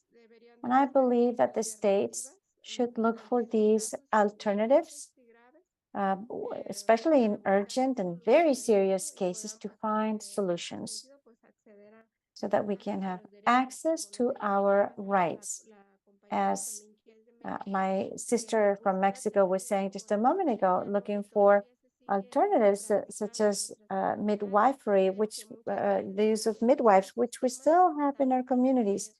And the health system sometimes prohibits or doesn't allow these ancestral practices. And traditional medicine, which is still very much in effect and current, should be used, but because of globalization, has been losing credibility, should we say, or a trust because of all of this information. So I wanted to share just that with you. Thank you, Citlali. And since I can't see another hand, my question was, I think, because from all the previous conversations we've been having, is about engagement and how, if anyone can engage with the commission and how they can do that in case they want to elevate something to the commission. Is that a possibility? Can the sisters engage with the commission and how? Okay, thank you very much for all the questions and comments, and really very interesting ones. That shows people were really very keen on that.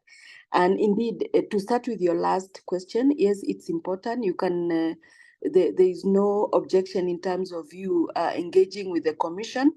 And since it's, that's why I had to explain at the beginning that the commission is under the ECOSOC, and it's possible for us to give you the website and also the communication where you can be able to send your questions and so on.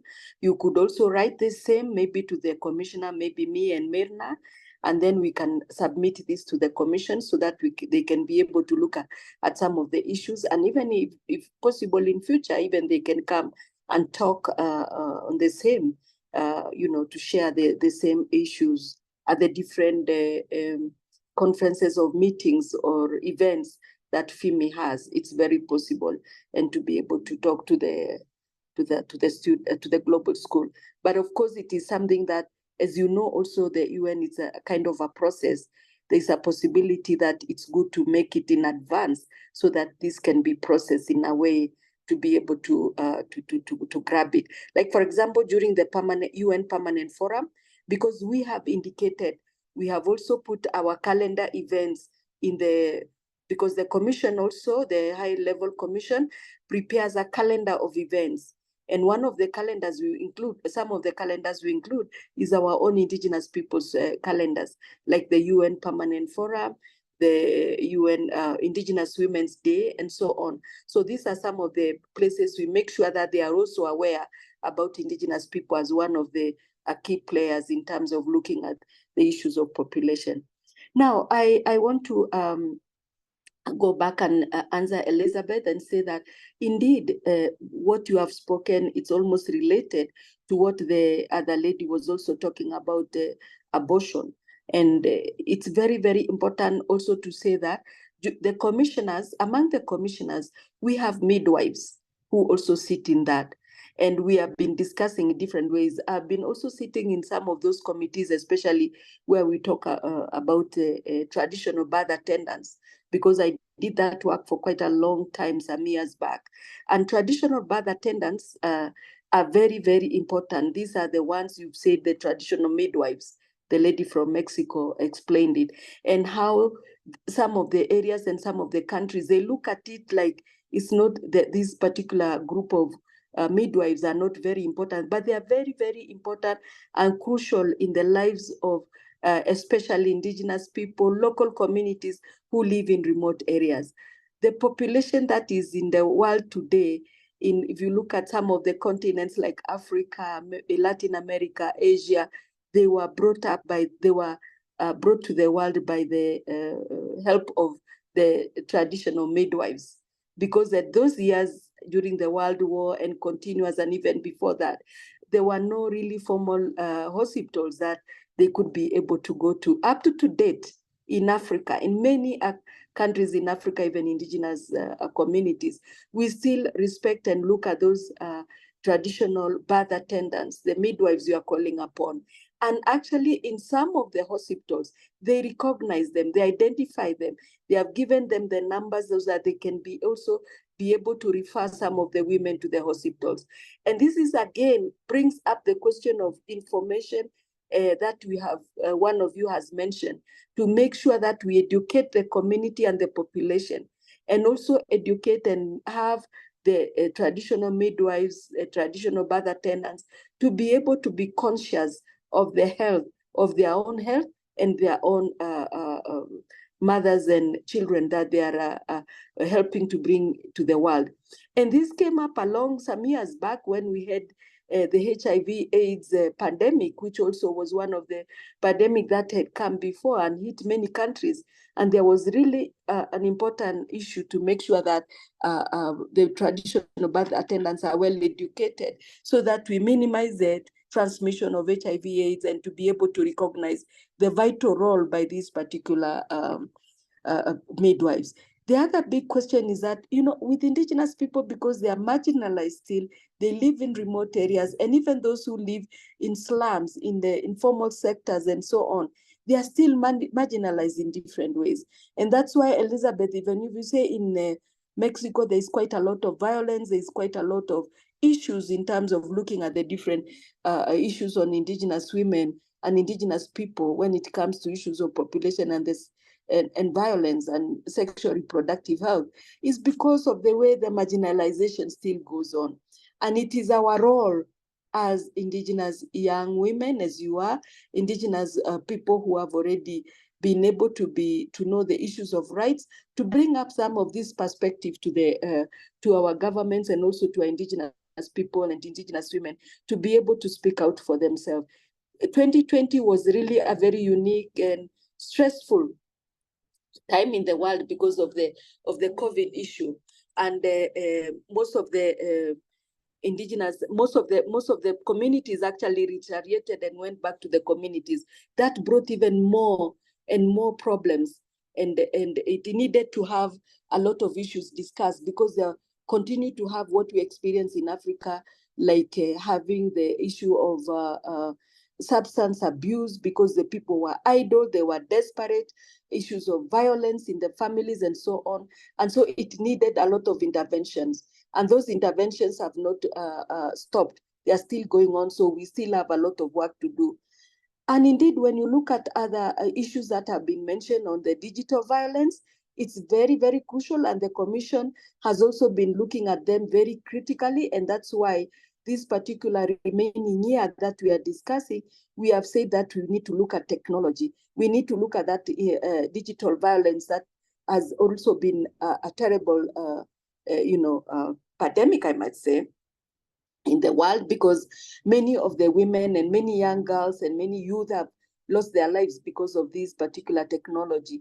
And as the lady was explaining of how, issues of abortion and issues of different discussion that have been discussed before. Abortion is a very, very complicated issue, and it's very hard because it's been described in different ways. It has been criminalized. It has brought a lot of debate.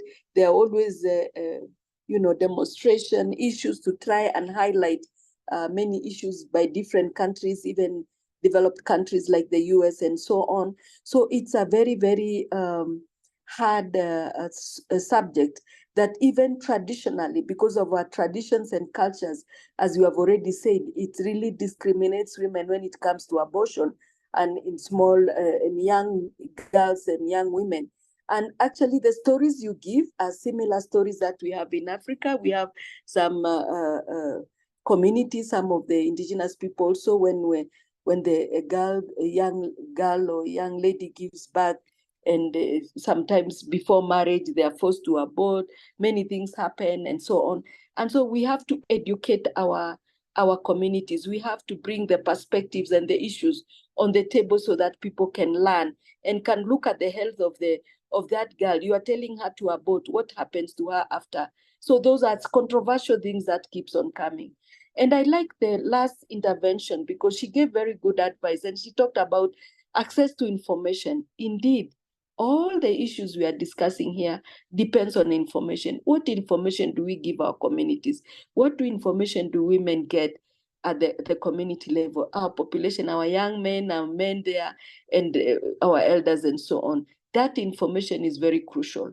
And most of the time also, Indigenous people are disadvantaged because these information can come in 5 UN languages, or sometimes English takes over and comes with the English alone, as you see in some of our reports, as Elizabeth had already indicated that some of the reports are only in English.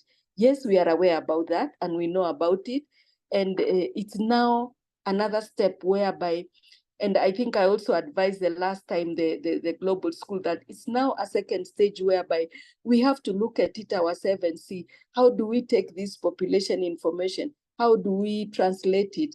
Because if we leave it to the government, sometimes they don't do it. Use the vernacular or tribal FM, tribal communication to try and reach out to these to our communities out there. In most of our communities, when we do the trainings and workshops and name it, we do it in vernacular language. So let's try and see how we can disseminate that. Let's be our ambassadors. Let's be the ambassadors of our communities to share this information and to be able to put it in different language. You know how the COVID-19 information came in. And I'm glad the young lady also was able to put that in looking at the rights and educate our communities. When the COVID-19 came, it came with all sorts of information, confusion, terrifying the communities, criminalizing the whole of COVID. People even committed suicide and some of them died and they were not supposed to die. It was something that they had to understand. It was an epidemic, but of course there were so many, the information didn't reach people in time. So this is all very important. And that's why it's important for us to take up the issue of informing our communities. So Winnie, I think I've answered some of them, and maybe if there could be a follow-up, maybe I've run short of my time, I don't know, but here you are. No, we still have about 25 minutes. Oh, so great. Okay. Yeah. So if you want to continue, we can continue and then have more questions in another maybe 15 minutes. Yes, I think it's important also to have questions from the other continents. All the questions that have come are from Latin America. Could we have some from Africa? If you have any of those questions there, I think it's important if we can also answer them. And it's as a global school also, I'm really happy that you people have been engaging, but it's very, very important to continue engaging and continue being active, participate, and implement some of these issues that we speak about.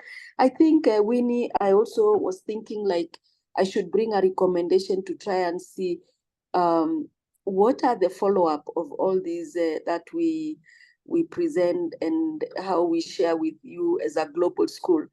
Maybe as a team, you could also be able to have some of the students who have been following some of the issues we've been talking about to see whether they can also be able to contribute and come in for 5 minutes, like if I'm presenting on population today, and there is one of the students who have been following up on population, they could come in and then also contribute and see where they've gone and how they have reached, so that we as presenters, we as facilitators sometimes can be also know that there is already action taking on the ground.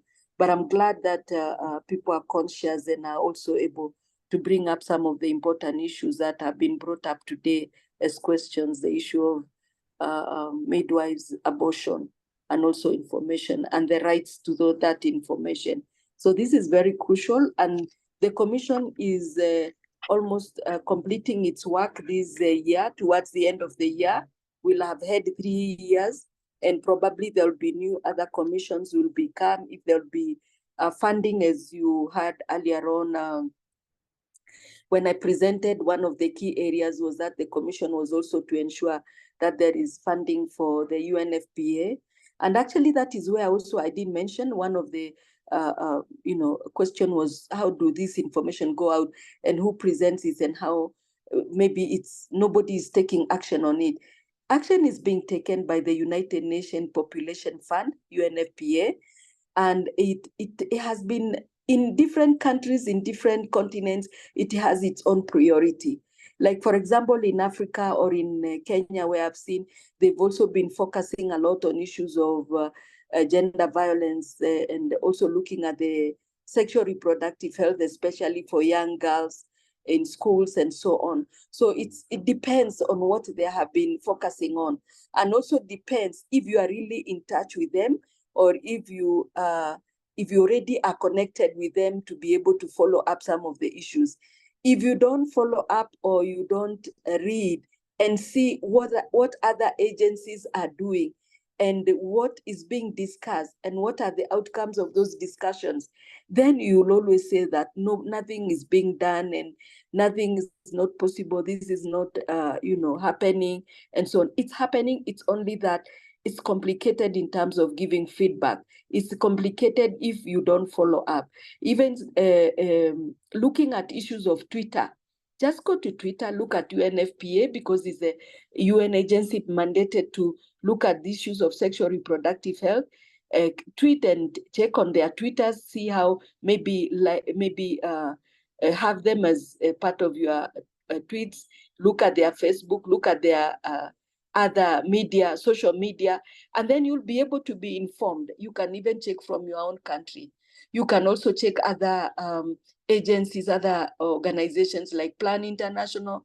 There are many, there are quite a number. I can't mention all of them. So look at their own area, because if you are interested in, it's just like when you talk on environment, you also click different organizations that you know they take up this particular subject, then you get informed. And I will emphasize and continue recommending that it's very, very important if you can start creating that culture of reading, that knowing, being inquisitive, and also always wanting to be informed on different issues. Then you realize actually a lot is happening in your own country, but it's because sometimes you have no access to that information. There are, of course, some countries where you find nothing is happening because their governments or the UN agencies have even slowed down or moved out because of other social issues. Because all this, it goes back to the ECOSOC, to the UN headquarters at the ECOSOC economic and social political, organizations, and they are able to send out reports. The reports, especially in population, they go out. You'll find them in the websites, in the out there in the public domain. So it's good to make sure that you follow up and check out on them. So Winnie, any other question coming? Yes, I can see Juliana's hand up. Juliana, please go ahead.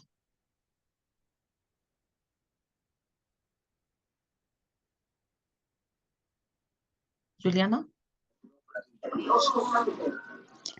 Hola Lucy, muchas gracias por. Hi, Lucy. Thank you so much for the opportunity to listen to your participation and your experience. Your experience is so important for our training here at the Global School. I haven't followed the Commission's work very closely, but I think it's very important. In Guatemala, we've had the opportunity to work directly with the Ministry of Health. And in the Ministry of Health, along with other organizations and agencies or groups of Indigenous women, Indigenous peoples, who are trying to support different training processes and education processes. And we're trying to use approaches in policies that are culturally appropriate in areas like reproductive health. Like we're trying to integrate the idea of traditional medicine in reproductive health, the topic of the rights of Indigenous women, and the need to reduce maternal mortality rates. My question has to do with how have you been participating in this space? What has been the access and participation? We know that not every space allows for full and effective participation. What has your experience been, and what recommendations can you give us so that we can get involved in some of these spaces? Thank you, Lucy.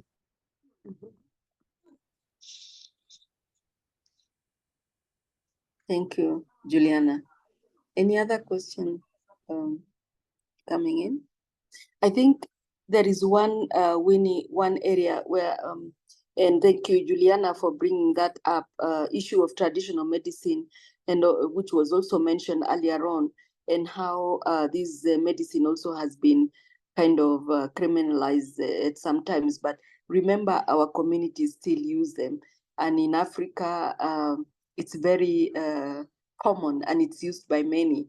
And it came to that even some of the governments, even in my country, they look at it and they have been trying to see how this can be formalized so that it can be well packaged and well used and well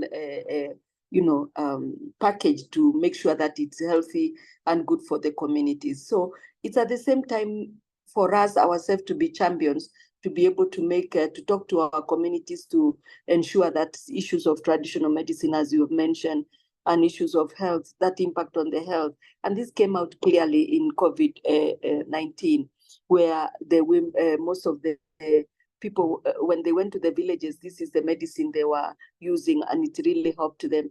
And up to date, many people still look at it as a very important area. Yes, indeed. I just wanted to add to that, to what we had talked about. And one other thing that you've mentioned, yes, these spaces are still limited. And these spaces are limited because mainly of funding, that you are not able to attend and to have a full effective participation if you don't have an interest of Indigenous people themselves being vibrant and being able to participate, of which they are participating, as I said, with the UN agency population fund in their own different countries, but scattered. It's not really something that we have a network like we have in other networks of Indigenous peoples and human rights, Indigenous people and environment, all those things. No, it's very limited, and it always worries me because Indigenous people and health is very, very crucial. And I think this is an area, Juliana, where we all must try as much as possible to really bring it up on top of our agenda.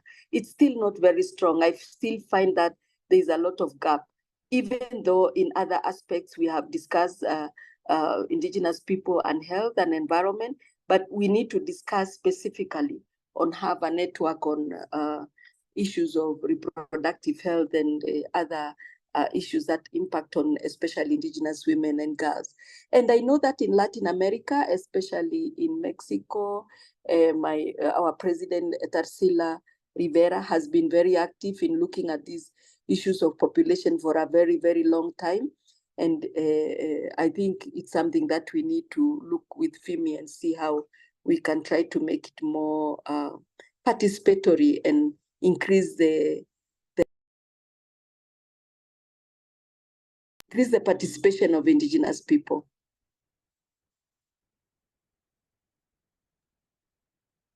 Am I still there? Can you hear me? Yes. Winnie? Yes, we can hear you. Okay, great. Okay. Yeah. So we have another question from Pema. And yeah, so sisters from from Africa and Asia, please feel free to put your hands up to ask your questions or give your comments on the topic. What we realized before is that so many there's some sisters who are only hearing of some of these processes for the first time here in the global school. We've experienced that with various topics, and so maybe this is also a very new topic for them, but I'm sure that most or some of them have worked in areas of reproductive health in the work that they do, but they just probably have never heard about this conference before, and so it's the first time they're hearing about it, and perhaps they have questions that are related to how they can link the work that they're doing to the work of the commission or to the work of the conference on population. So please, if you have any of those questions or any of those comments, please, you can also just share your experience as well in the work that you're doing in relation to population and reproductive health. So Pema, please go ahead.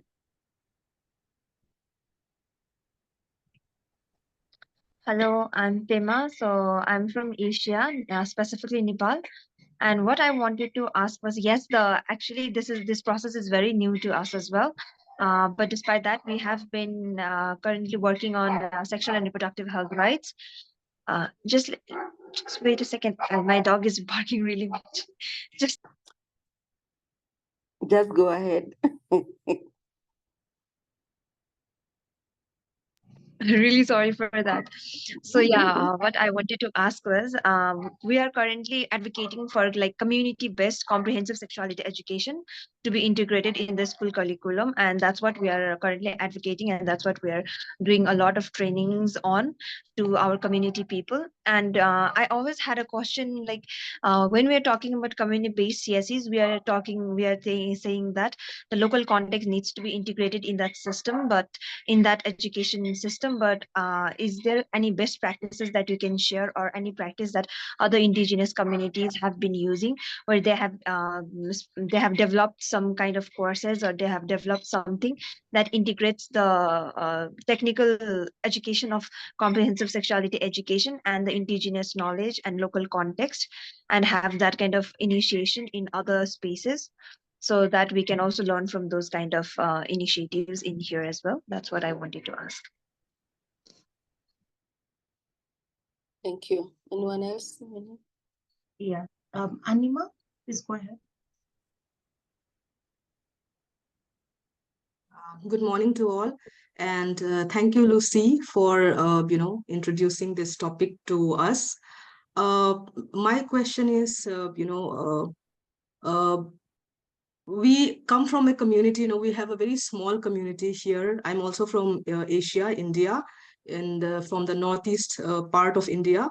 And, our place, what I have seen is we are actually fighting in our own community between the men and the women, because there is a lot of pressure in women because our population is decreasing. So there is a lot of pressure in women that, you need to give more birth so that our population increases. That is the first pressure that women go through, and wherein we are not in sync with how the men think. So the pressure is on women. And secondly is the women are also not given a choice to choose their own partner.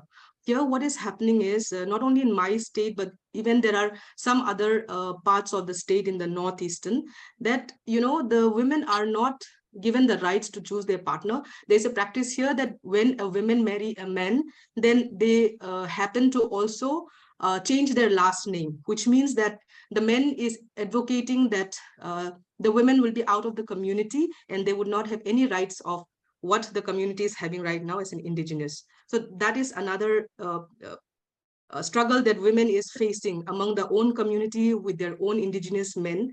So the situation here is like, what choice we have when, our own men is pushing and giving that pressure on the women, so that first part struggle is already there, amongst women in my place.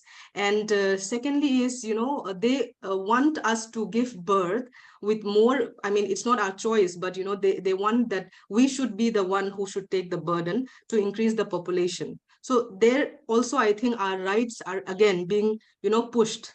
So this is like a very typical thing to understand. So when we talk about our rights on reproduction, or when we are talking about our rights, of women having in our own community, so that is the dilemma that we are facing here somehow. So reaching in that international level would be, again, a very big gap for a woman like us who lives in a very small place and with a very small community.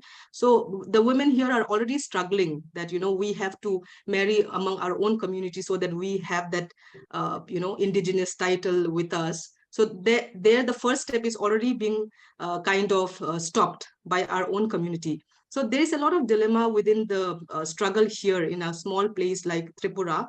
So my question is something in that, like, what Lucy would like to suggest us, or, how can we probably try to be in sync with men, wherein they would also listen to the women and would come to some negotiation probably where we feel that women are also being respected in terms of reproduction, in terms of marriage. So in terms of health, I think so many things comes up with this, just one, a negotiation.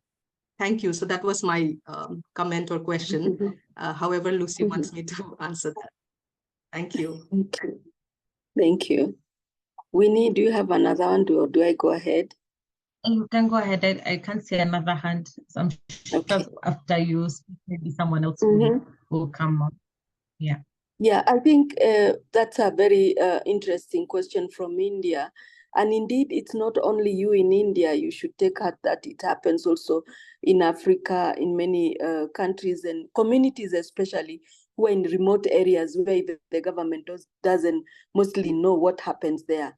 And what we encourage the communities and the women to do is always to work together, because as we go back on what we had presented earlier, is also lack of awareness, lack of information for the two parties, both man and women, to work together. And so there is very important and crucial importance that you meet as a group and organize the communities, and especially women, together and start that discussion.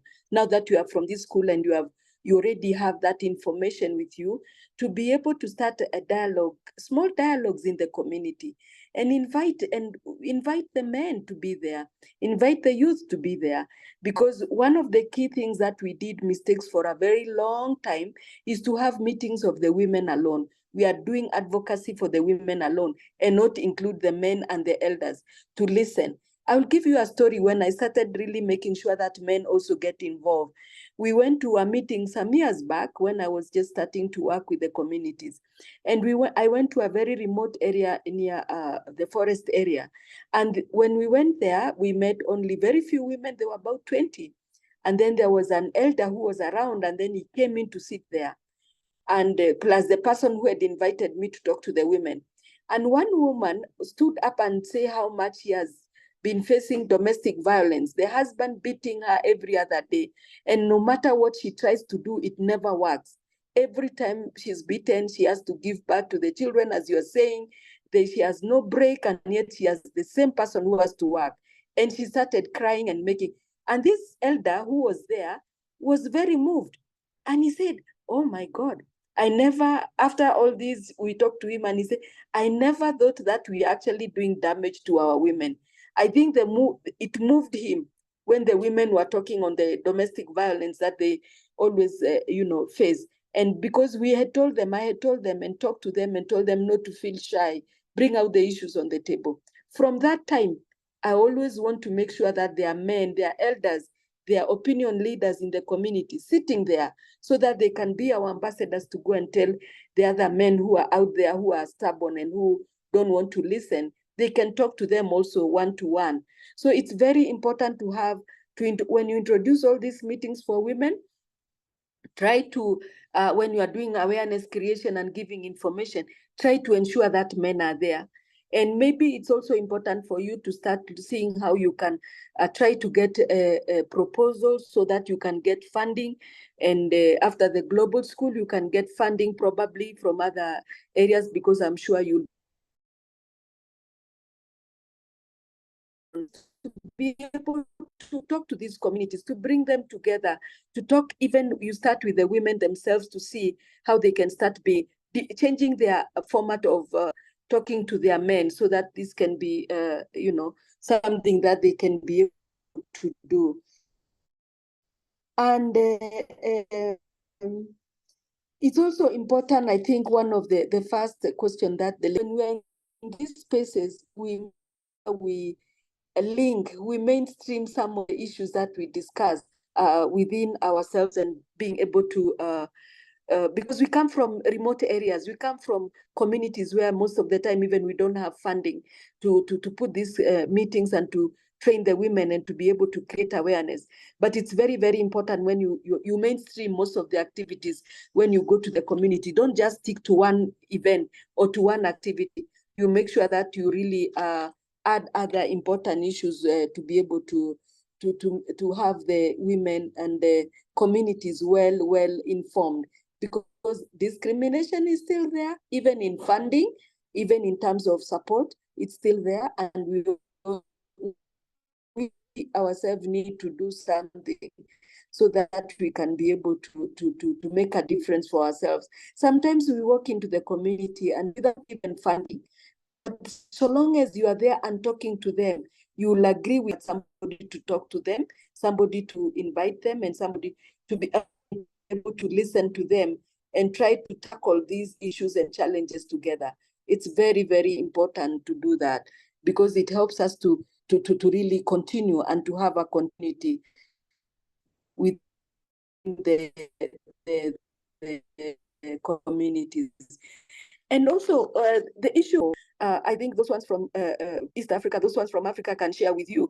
When we talk about how do we have any specific tools, do we have any manuals, what we have been doing, and what has also been a challenge among Indigenous peoples is that some of the tools and some of the areas, they are not documented. So you find that you do great work at individual level at the country, but this is not documented for other colleagues to take up as examples. It's very important, like, for example, the ones from Africa can share, from the East Africa share how we have been every holiday, when we have school holidays, they bring up the girls together. They are the girls in the who are already, because in Africa we have most of the boarding schools and so on, or even those who are in day schools. They bring them together for 2 days, 3 days, and talk to them about reproductive health, and talk to them about some of the technical subjects that nobody, they're very difficult, and sometimes some of those topics are not taught in school. So it's important to bring to them and teach them and simplify them so that they can be able to understand. And as you mentioned, that you have also been bargaining for the curriculum to include some of these topics. Yes, indeed, we have also had quite a lot of campaign to see whether this can be included. But what we do is that even when you are having those trainings on girls, you invite the teachers and some of the schools to be able to be aware that these trainings are also there and they can follow up when they go to school. And as you know, most of the curriculum are national.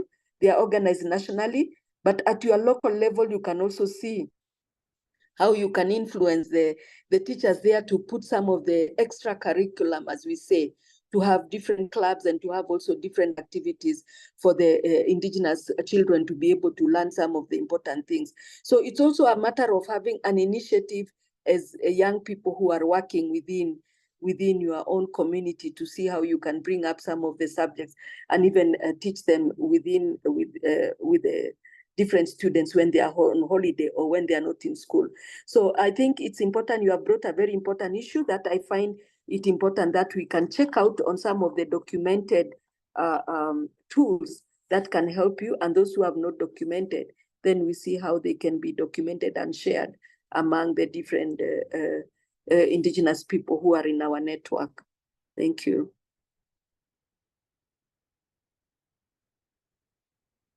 Yes, Winnie. For that, and thanks for sharing. We've come almost to the end, and so just a reminder to the sisters here that if you have any questions or if you have a follow-up that you need to do, please write to us, and then we can relay the same message, and you'll be able to get a response there.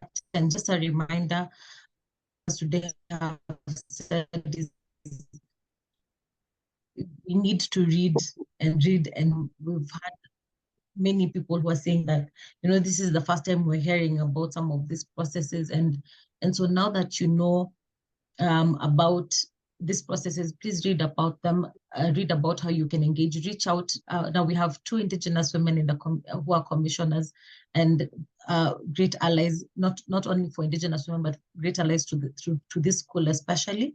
And so we have that advantage. So please take advantage of that and reach out to both Auntie Lucy and Doña Tarsila, Doña Mirna, to ask questions that you have on the commission and the work they do and how they can support you to do the work that you're doing on reproductive health or on population, especially now that we know many of you are doing work related to both population and reproductive health. And so again, thank you so much, Auntie Lucy, for coming and for accepting our invitation to come and speak to the sisters. I know, and I hope that some of them will reach out to ask more questions or about not just the commission, but also the work that they're doing and how the commission can help them or help them both nationally and how they can engage internationally. So I don't know if there's any announcement from the FIMI side, but we have a very small an appreciation for you. So I'll just read it. Thank you. And we'll send it to you on email also so that you can have it on file for this year.